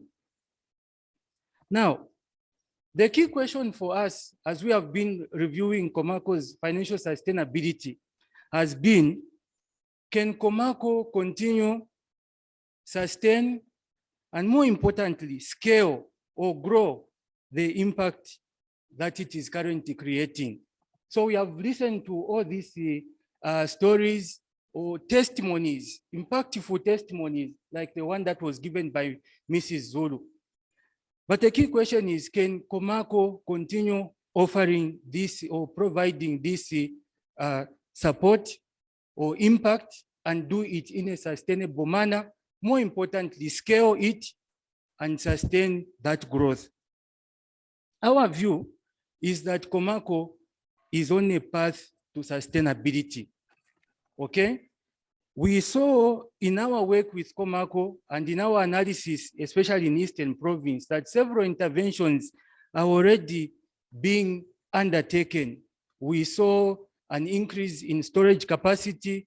We saw new machinery being installed. And we saw quite a number of developments which point to issues that are meant to promote process improvement as well as increase the impact. Can go to the next slide. Now, in undertaking the study of Comaco's financial sustainability, we used an integrated financial model. And this integrated financial model observes the performance of the company in terms of what it has done before and what it is doing now and what it envisions for a given number of years. Our forecast is a period of 5 years, okay? Now, from the analysis, we noted, and we have noted, that most of Comaco's work is supported by grants as well as the revenue that comes from the Eats World brand, which Stuart mentioned. And in this picture we have shown there, which is based on the actual performance over the previous years, 42% support from grant support funds Comaco's initiatives. 34% comes from business, loans provide 21%, and carbon has been providing 3%, as that's been elaborated by Fanwell. I think the key point to note here is that there are opportunities for growth, but there are also opportunities to address the main challenges that have been ably elaborated by the team. Key among them is the issue of access to loans, which currently are high, and these are being used to finance mostly the purchase of commodities at premium pricing and using cash payments. So if you are looking at it from a business point of view, you agree with me that that is actually a difficult position to be in, but that is the only workable solution. If we pay premium prices and use the cash payment system, that is the only way we can keep allowing the smallholder farmers to do or adopt the conservation that we are focusing on. Let's progress. Now, in order to understand the financial viability, sustainability of Comaco, we use the cash gap analysis, which is a performance measurement system that businesses use to determine whether a company can sustain operations or not. In our analysis, we have noted that Comaco has,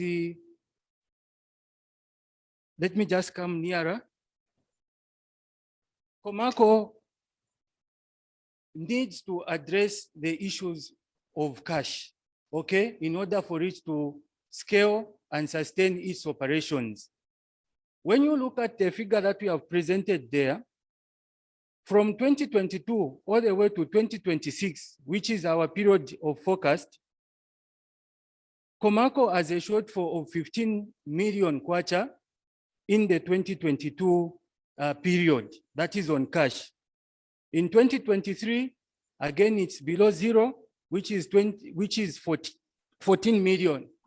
And this will continue until 2024, where Comaco will have a shortfall of 69 million kwacha. But then after 2025 to 2026, we see Comaco gradually increasing in the cash position. Now, this is important for us to understand. What this implies is that Comaco will not have enough cash reserves to sustain its current operations or address or sustain the impact that it is envisioning to implement. Part of the reason why we see this low cash position is that in that period of time, we'll be seeing a reduction in the number of, or in the amount of grant support. Secondly, we will also see that there will be no limited, especially for 2023 and 2024, there will be limited receipts of carbon money, which partly supports, like I indicated earlier, the operations of Comaco. But in 2025, we'll see carbon money coming in, and that is what will help the organization to go forward. Let's move on. Now, what is the key thing that we need to focus on here? It's a focus now on key interventions that need to be put in place for Comaco to be financially sustainable. And this partly addresses a few important points. Firstly, it's issues to do with the process efficiencies. So as Stuart and the team are working, it's enhancing the throughput in their processing activities, enhancing distribution activities, and overall promoting process efficiency from input supply all the way to the time the product, say peanut butter, is put on the shelf in ShopRite as an example. Now, we identified 4 key intervention areas. The first one is investing Comaco's share of the carbon money that has been talked about by Fanwell. This is where it is put in an interest-bearing fund. This will help to address the issues of commodity procurement. And part of that money also is supposed to go towards the support, continued support of extension work. The second group of interventions focuses on the the company revenue, so overall revenue and cost management. Here we are looking at increasing product processing efficiencies, like I alluded to. As I mentioned earlier, when we look at the integrated financial model, when we simulate, we believe that just an increase of 15% in process efficiencies will make a huge difference. The other point is enhanced product volumes, and I think Stuart addressed this very well. It's also a focus on a reduction by 10% per annum on repair and maintenance. As Stuart was illustrating earlier, when you go to a district 70 kilometers north of Chipata, the roads are bad. But for the model to succeed, you have to go and collect commodities, say groundnuts, at the farm gate. That brings a lot of challenges in terms of repair and maintenance for the vehicles themselves, and it's a huge cost. But with the purchase of new machinery, for example, a truck, motorbikes, and such, you find that it will help to reduce the cost with regards to repair and maintenance. The other 2 important points interventions relate to the aspect of grants and philanthropy. What we believe in our analysis is that, and based on our analysis, is that we cannot immediately stop Comaco from accessing grant support. If this work has to continue, there is need for continued support and collaboration between institutions like GIZ and all the cooperating partners that we have here in terms of support for factors such as the capital expenditure. We can look at investment in new and more efficient machinery for processing of food. We can also look at supporting increased recruitment and of farmers that adopt conservation agriculture. All these interventions will help to enhance the access to good quality commodities like groundnuts, honey, which can then be used for producing Comaco's products. Lastly, it's a focus, and I think it's something that Dale emphasized. It's a focus on low-cost loans, and possibly, and very important, let me put it this way, a guarantor who can be able to provide the low-cost loans, okay? Here, we are looking at reducing the impact or the burden that Comaco carries of firstly borrowing at a high cost, and then secondly, paying a premium price on cash. Okay, if Comaco is enabled to access loans at 3 to 4%, which is what we modeled, it will actually help to reduce the cost burden, but more importantly, in the case of the business part of Comaco, to enhance the margins. And the most important thing is that with enhanced margins, it will actually benefit the farmer in Eastern Province in form of enhanced livelihoods and diversified revenue sources. So those are 4 key broad areas in terms of interventions. Let me end by focusing on something very, very important now. Our view, like I've been emphasizing during the discussion, is that we need joint efforts. The interventions I've talked about are interventions that can be applied in the next 5 years, but this requires concerted efforts, collaborative efforts and partnerships. We request the government to look at issues of policy, the policy framework. Stuart gave an example of 133% in taxes on export of products. that does not make Comaco competitive or the Zambian manufacturer competitive. So there is need for the policy environment to be looked at. Secondly, is the aspect of partners supporting replacement of machinery and also investment in additional capital equipment. Okay, as an example, machinery. When these are done in the next 1 to 5 years, we expect that Comaco would be in a position to support its own operations internally and be able to have cash reserves that can support its day-to-day operations. We are also looking at partnerships in terms of engagement on affordable financing. And this is basically me re-emphasizing the point I mentioned on the low-cost loans, as well as the current tour for about $6 million worth of funding for purposes of managing the commodity procurement. And lastly, but very important as well, is technical assistance, which should go towards the development of new seed varieties. Earlier on, we talked about the seed banks. It's a very, very good intervention that needs to be supported. But institutions like GIZ, JICA can be able to provide support where the communities are not only recycling the seeds that they have, but they are helped to develop new varieties that will have enhanced productivity. We also looked at the aspect of exports. Exports requires two important things. One is being able to meet the quality requirements. The 5 parts per billion that Stuart mentioned earlier on requires interventions that look at quality management, not only in the processing plant, but starting from the smallholder farmer in a village or in a rural area in the Luangwa Valley, all the way up to the time it is processed and until it's also put on a shelf or consumed by a family.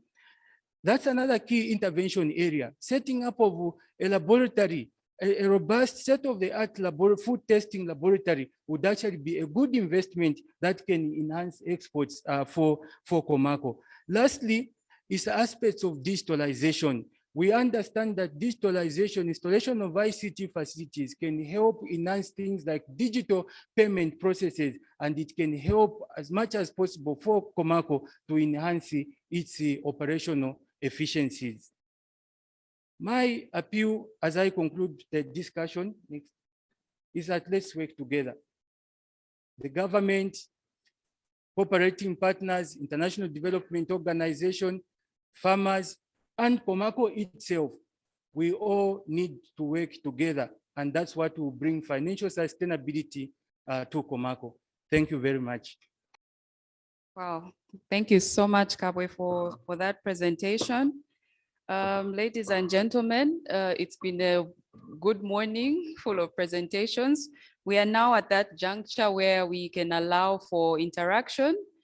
We have 2 microphones. I think my colleagues can assist. If there are any questions that have arisen from the 5 presentations that we've had this morning, please feel free to ask them, and I'm sure my colleagues are on hand to provide responses. There's a hand at the back, George. Thank you very much. My name is Mano Mtale. I'm the Executive Director for the Zambia Bureau of Standards. Not so much of a question. I just want to make, I think, some more comments. Obviously, I think for us as Zambia Bureau of Standards, we have worked very well with Comaco to just make sure that, we certify some of their products. And it's very nice to see some of their products carrying the Zambia Bureau of Standards quality mark. In terms of the challenges, I think that Stuart mentioned in terms of access of some of their products into the international market. Our position as a bureau is that let's stick to what you know has worked for us. We stand with the Zambian products. If we talk about the product that he highlighted, which is the honey, as Zambia Bureau of Standards, we are harmonizing, maybe just for purpose of emphasis. We are aware that the products that are being produced locally will not only reach the local markets, the chain stores, but also has to go into the regional markets. And because of that, we are harmonizing our standards to make sure that they are in line with international standards as far much as possible. And then also the laboratories that we are running, we've got these laboratories accredited. Remember, the principle in standards and quality is one standard, one test, accepted everywhere. That's the model that we are working on. So in as far as the honey is concerned, we've got a COMESA harmonized standard. The honey that is produced in Zambia complies to that standard. So I think we should just stick to what is good for us. We work in collaboration with the industry to make sure that these products are complying to the requirements of relevant standards. We test them in accredited laboratories. And then eventually, the companies that are denying market access to these products will have no reasons whatsoever.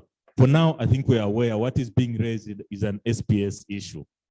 And I think we should be able to get around that, in the long run. Maybe just a comment on the last presenter, where he talks about maybe supporting Comaco to set up laboratories. I think our position as a bureau is that, let's not duplicate these efforts. Investment in conformity assessment is very expensive, especially the accreditation part. We always say, let industry stick to what they know best, and let the conformity assessment bodies like the bureau run the laboratories. We get these accredited state-of-the-art laboratories which can be available for use by industry. So thank you very much. I think that's my contribution. Thank you. Thank you so much, Mr. Mwale from ZABS. I believe the team has taken note.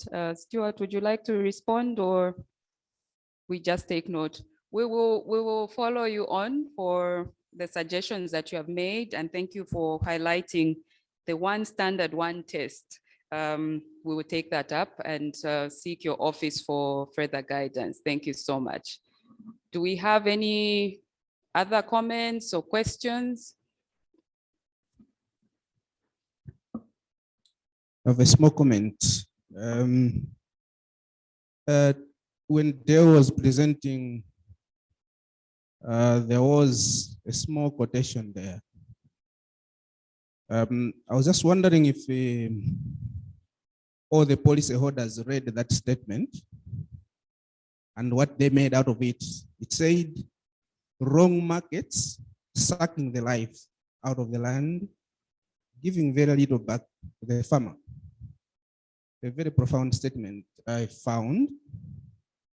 And having heard all these presentations, I would have really been interested to hear from the principal policyholders, maybe not necessarily you, Dale. I'm not sure if the Directorate of Climate Change, others that deal with the environment are still here. It would be interesting to hear from them after hearing this wonderful story where we want us and the environment to thrive together, but within the context of cutthroat competitiveness in the business environment. What is it that they would now be doing going forward to ensure that these wrong markets do not continue to have the advantage of going to the farmer first and getting what all of us would be working so hard to get back there? I would really be interested, first of all, to hear that before maybe I can comment on the rest. Maybe if that is addressed, then the matter is settled. Thank you. Dale, would you like to comment? Well, thank you. And I appreciate that question very much. And I'm glad you took note of it. And I think we all have to be absolutely honest. There has been exploitation It's not just in Zambia, it's all over the world.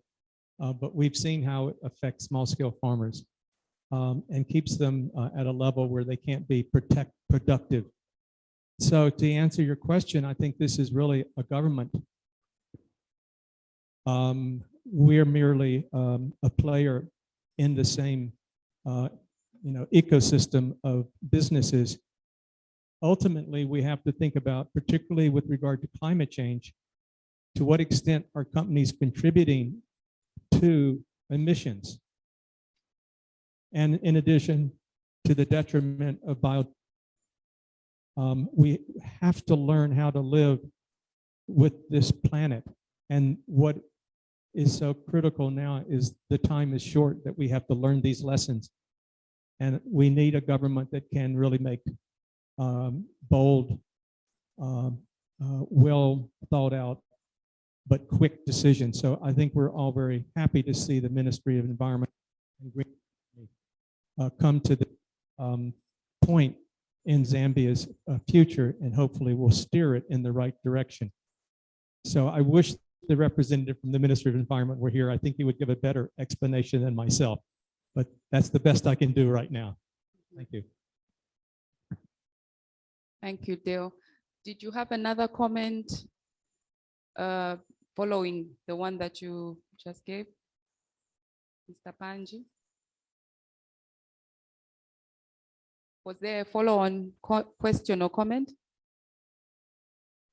Given that there is little that we can do in the absence of government pronouncements on this, then maybe the best we can do is to follow up to see what it is that could be done. Otherwise, we don't want to find ourselves in a situation where Comaco is promoting these practices, producing crops that are less harmful because they're benefiting directly from the from nature, and then someone comes up, or even though we are paying premium prices, people are mischievous because they know GMO products attract better prices.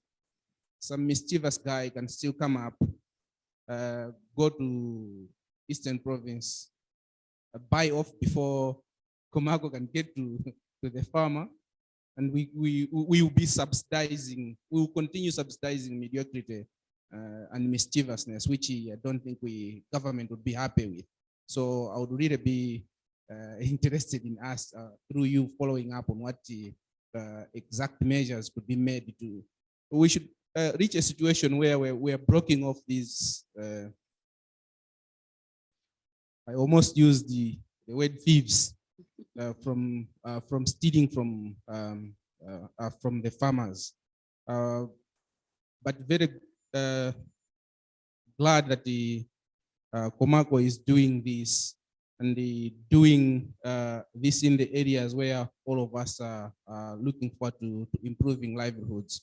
I work for Mary's Mills, and from 2014, we've been dealing with Comaco, ensuring that the children are eating corn soya blend, or herbs as it is called here, made from the products that their own parents are producing. And I would like that to continue, because it's not about the children feeding, but it's also about the children learning. They know where exactly what their parents produce go to. It comes back to them, and it's quite a good circle that should continue, and potentially scale up to all those areas where we don't work.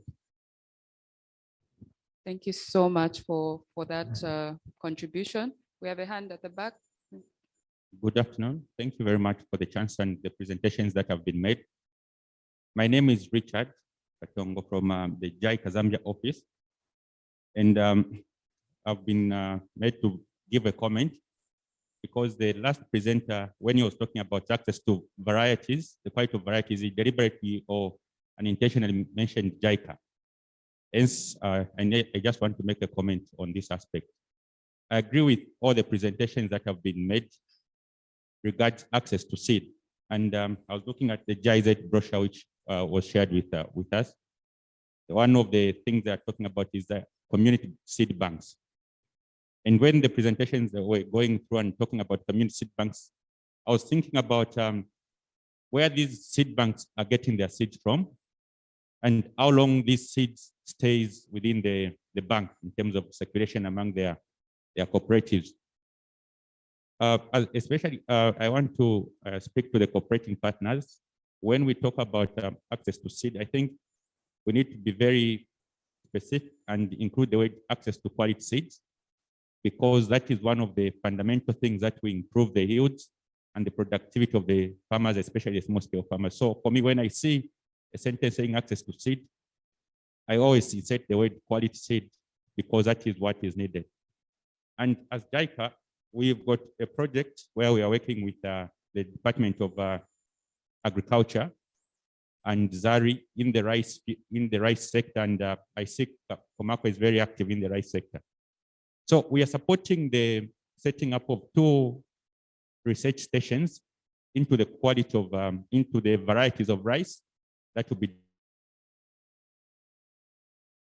We are going to set up 2 centers of excellence, one in Lusaka and one up in Mansa, where we are going to, one, build seed multiplication and production fields. We will have about 9 hectares of seed multiplication of these varieties that will be researched, and it will be something that will be able to respond to the market. Because, for example, the rice sector where we are very active, one of the challenges is that there isn't a lot of seed companies that have invested in producing the right amount of seeds for the small-scale farmers that are there. Hence, you have a lot of recycling of seeds, and that has got its own impact on the quality and the productivity that you get as Comaco and other stakeholders. So this is one area that we agree that it needs a lot of research and it needs a lot of investment in terms of the seeds that are produced. And as JICA on the rice field, this is one project that we are actually starting next year.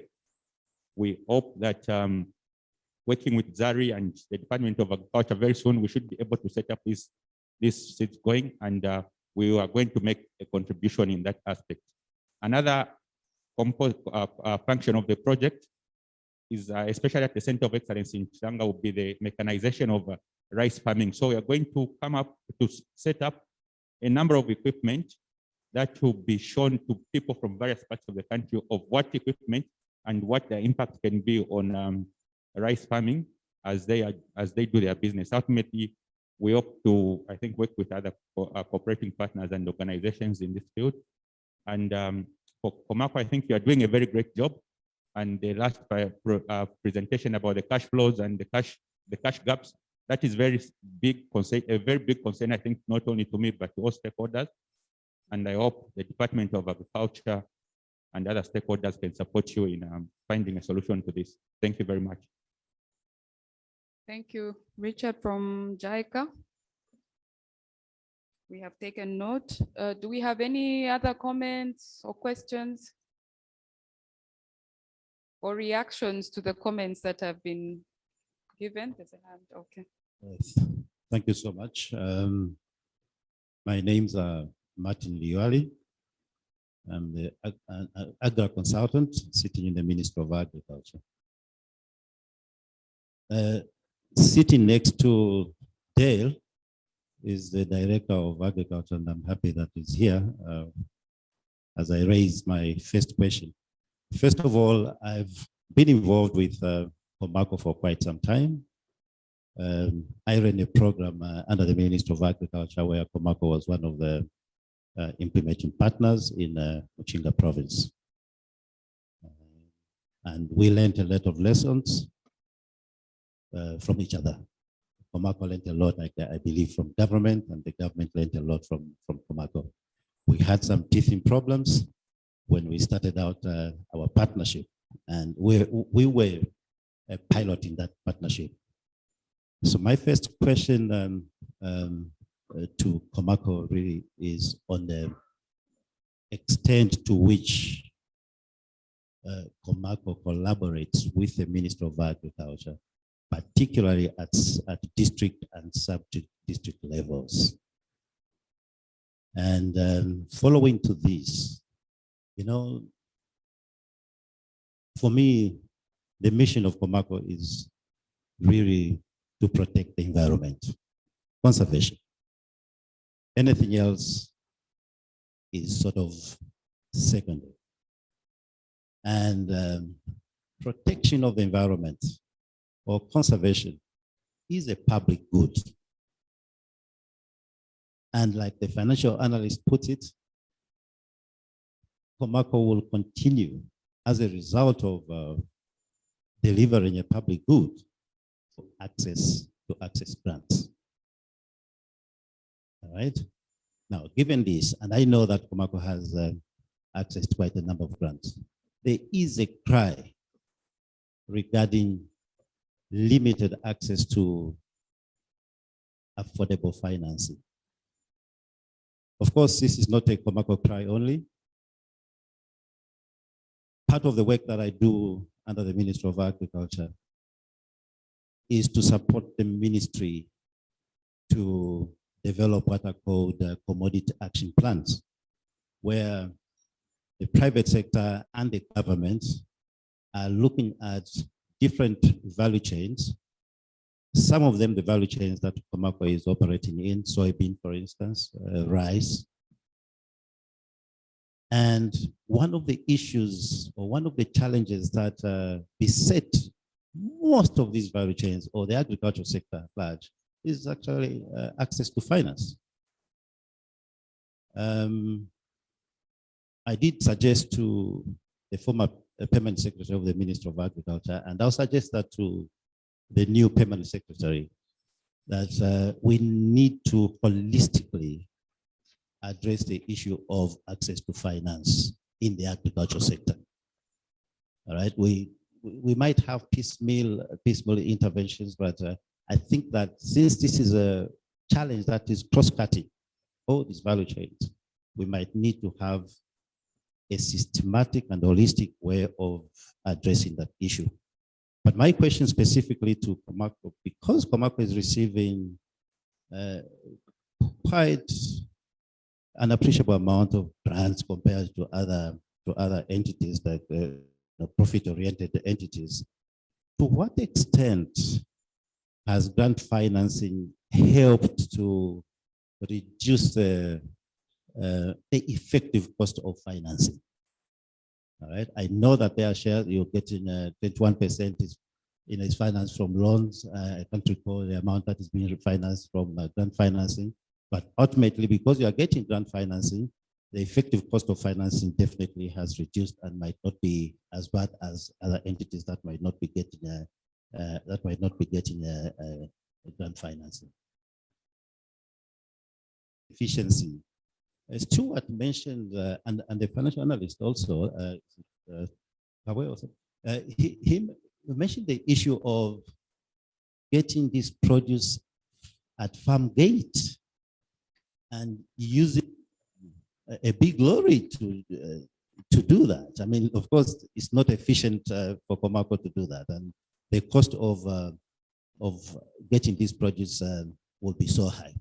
But I also recall that Comaco had a plan in place of promoting erection of storage sheds in these communities, so that at least farmers deliver their, these will be aggregation points for farmers. So farmers would deliver their if it's one bag, for instance, farmers would deliver their bag to the storage shed or collection center, so that the truck does not go to farm gate to collect that.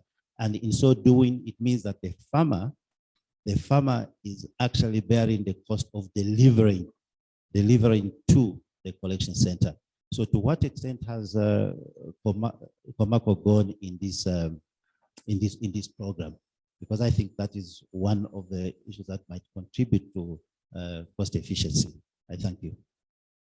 We have a mic for Stuart to respond to the second question, or Dale. Stuart, I'll hand you the mic. I'll just touch on a couple then. Yeah, You maybe come on over here because I think there are a lot of good questions here. And I'd like to thank Martin for all those questions. We could almost have another workshop to cover all those questions, but good ones. I think the first one was the level of engagement with the Ministry of Agriculture. We are active, but I think to be honest, I think there are ways that we can increase our level of engagement. We could propose, for example, let me just back up. You know, we are colleagues. We've worked together for a long time, certainly with Dr. Mwale as well. And I know we're all trying to create a food system that supports good nutrition and good food security in Zambia. We do not, and we have small scale farmers that can prevent that from happening if we use the right farming practices. And I think the technologies, the results of our work, for one reason or another, may not be getting to the right level in government. At our level, yes, but I think at a higher level, maybe not. And I think this is one area that I think we could work on. And so I thank you for that question. I'm very honored to be sitting next to my colleague here, Dr. Mwale. We have been exchanging notes, and I'm sure we'll have a few other things to say. So I hope that you know, we can follow up on that, Martin. But I was very excited about your point with the commodity action plan and the interest that probably you personally, but certainly your ministry has in increasing that finance opportunity. Because I think finance is, like I said, the fuel. It does, if it's channeled properly with the right incentives, Zambia can be the proverbial breadbasket for Southern Africa. And what we've seen in the past 10 years or so, just in Eastern Province, has me convinced. When we started, we were seeing mostly non-food crops, not anymore. Yes, access to finance has been definitely a problem, and we have learned, I think, ways that we can diversify our thinking. And I mean, maybe government could be a good source of finance. Maybe, for example, NAPSA. Maybe they have a large development fund that we don't even know of. And again, I think this is what I referred to earlier. We're looking for collective action. We're looking for synergies. And so food is, I think, it is the ingredient for building opportunities for conservation, the economy, for health and well-being. And we've got to find the kind of finance so we can grow and target the small-scale farmer, because they represent one of the largest potential commercial farms if we can bring them collectively together. That's a real opportunity. I'm going to let my good friend Stuart handle, I think, the other questions, because they're mostly he is on proficiency and production stage. Stuart, would you like to take that? Thanks, Dale. Thanks, Martin, for the question. So I think firstly, to go back to the question on potential storage, say at cooperative level. I think it's something that needs to happen in the future, is that the cooperatives take on more responsibility in the transaction with the company. So this means that it deals with storage, it deals with the transaction between the farmer and the cooperative, and then between the cooperative and the organization. I think we can't continue to go through the transaction cost of having to deal with 100,000 farmers on single transactions. And I think that this is where, you know, Dale's work has been very good in bringing in Mrs. Zulu and her team with joining in all the cooperatives and having a single body that can help within the transaction. I'm hoping that that answers your question there. In terms of the efficiencies, yes, I think that on the efficiencies, one of the biggest challenges is that it's work on efficiencies within the organization and with the farmers as well. If we can get grain sizes and quality to a better spec, it makes processing a lot easier. I think if we can get better quality from the farmers, it makes the processing easier. I think in general, the trade in Zambia has always been buy most of your crop from the commercial farmers and then get whatever you can cheap from the small scale farmers, and then blending that in. So I think we stand differently on that to say, let's give the farmers a fair price, and let's try and see if we can better the quality that we're going to buy from the farmers. Martin, if I could just add something on the warehouse, and that's a question that often comes up. We've studied this so much because it has to do with our supply chain and trying to deal with the cost. And we find that, yes, conceptually having a single warehouse, let's say in a given chiefdom, you would think would make a lot of sense. But the distance that a farmer will travel makes it not very cost effective. And there are many other traders, by the way, besides Comaco. And so our relationship with the cooperatives is to look at some sort of intermediate solution where we can have sort of temporary locations. The real truth is farmers really don't want to keep their crop. They want to sell it. They don't at it is that they do need a warehouse to play the market, if you will. And so we're trying to introduce this coming year the warehouse receipt system, which your ministry, of course, had such a great role to play in getting it started. And that's something that we can talk about. But we will experiment with the help of our speaker. My goodness, I can't think of her name. I am so embarrassed. Esther, thank you. And of course, Esther Zulu, and with the collaboration, now that we've got this organization, I think the momentum that we can have going forward, we'll see some real change in the coming years. Thank you. Thank you so much for those responses. Oh, the question. Okay. Thank you very much. Maybe at this stage, just Marco, I think for a good job. We are looking at issues of conservation, but also providing a market to farmers. I think that's a good one.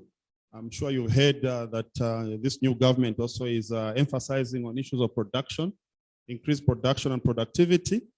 And there we are looking obviously at a quality seed. And I'm glad I heard from JICA what they said. If you look at the kind of seed that goes into community seed banks, that seed comes from Zari.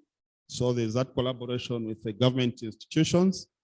I would also urge Comaco to invest a little bit into small-scale irrigation and mechanization, because obviously that would also increase your production and productivity.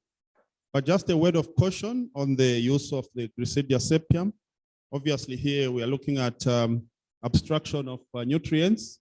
We are talking about carrying off what is harvested from Gliricidia, and therefore at some point you may end up with hidden hunger because the crop needs to have a balanced nutrition. Mostly on the Gliricidia, you're looking at nitrogen, but there could be elements of phosphorus, potassium, and other microelements that eventually would become deficient. And so we may moving species balanced nutrition for the crops. Thank you very much. Thank you so much for that comment from the Ministry of Agriculture.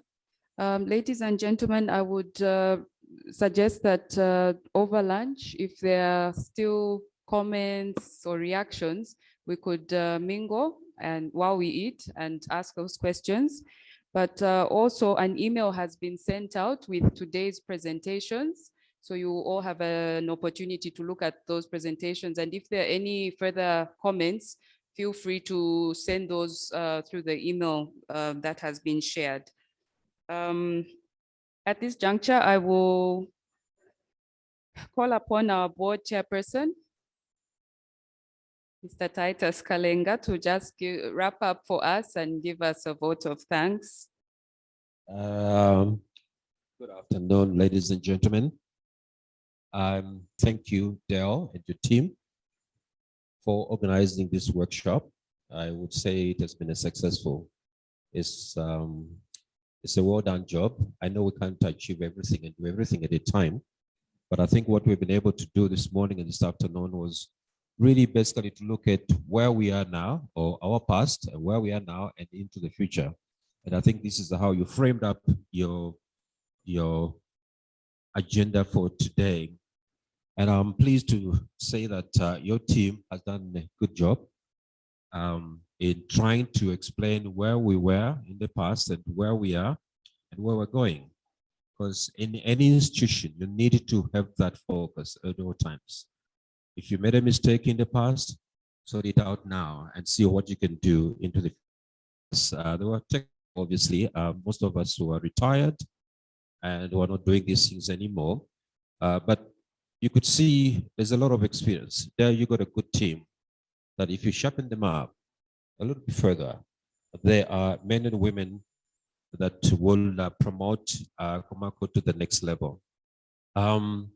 Suffice to mention that the dignitaries that we had, the ambassador from Germany and from the government as well, and other people have left us.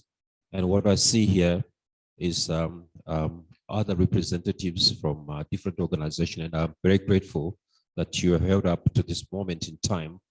I know it's probably past lunchtime now, but there were a few things that I personally had picked from the discussions this morning and this afternoon. Number one, I think I picked it from the mission of our organization.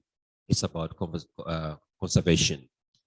And it has been rightly put across that we exist because that's our role, primary role that we have to do to conserve the soils, the trees, the animals, and everything else for the benefit of our men in the rural area, and indeed also those that are in the cities.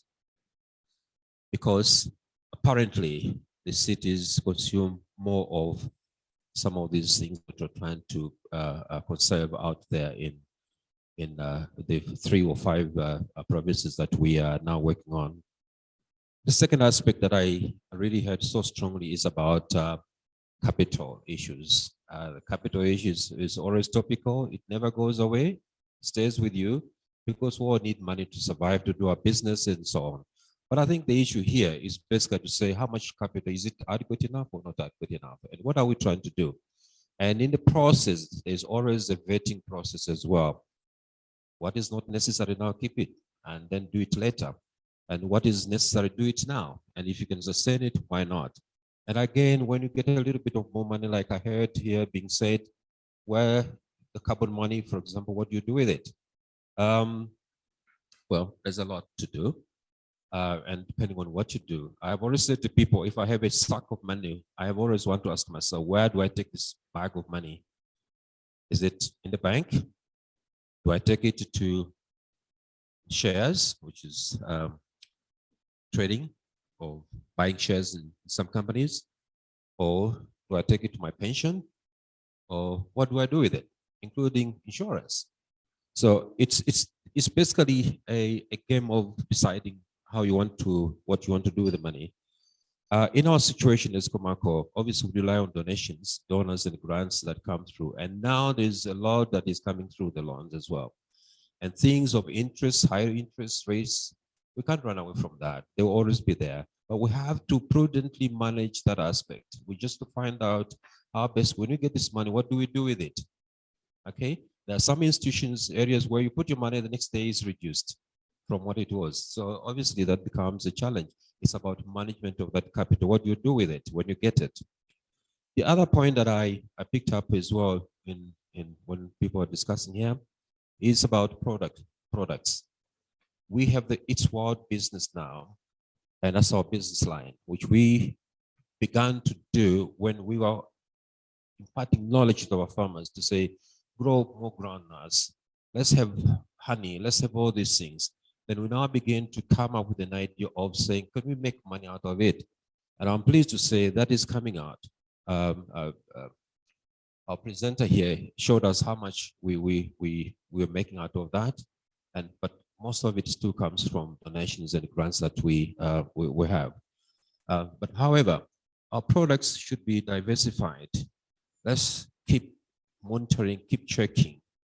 What is it we're doing? The groundnuts from this chama rice, the groundnuts from chipata, the honey from Edam pico, serenche. It's what are we doing about it? Because there's so many other products similar to that are being sold either in ShopRite or Game or some of the shows. But we need to be very alert to see what do we do with these products. Have a strategy to think what you're going to do the next day with these products. Otherwise, they'll catch up with you. The other item that I picked up is about use of modern technology in order to cut down the expenses, management expenses. They're soaring every single day. I heard the truck covering so many thousands of kilometers, sometimes to go and pick one bag, 2 bags of whatever it is in Chama or some other place.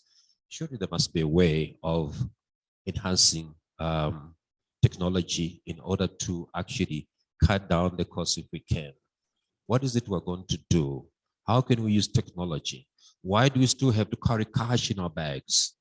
Is there alternative ways that AB Bank can help us to pay that farmer their own time, real time I mean here, but cutting down the costs? Where there's so much technology that's coming out now, that will help us to cut down the costs. And efficient use of resources is also extremely important. Yes, you could have human beings labor, but see, they cost money as well. What are you going to do about that? And I think this is some of the takeaways from this kind of seminar or discussions that we've had this morning and this afternoon. We have to try as much as possible to be paperless if we can, but accountable. Paperless, but accountable, okay? We all know now that probably mobile money is probably the biggest in this country and probably East and South Africa and probably elsewhere. How can we utilize that in order to pay our farmers out in Chadiza or wherever they are? And all these things I think we needed to begin to look at and see what we can implement, because we're looking at the past, the current, and the future. Finally, and I like what came out from our colleagues from the regulators here, is about compliance. In whatever we do with our products or ways of doing business, let us always remain compliant to the rules and regulations that are set up by our own entities, our own countries. He said, for example, why create something when there's already somewhere there? You're duplicating. If you want your honey to be certified as organic, let's go to them. We don't have to buy the machine. If you want to do one of these things, let's just ask and look around.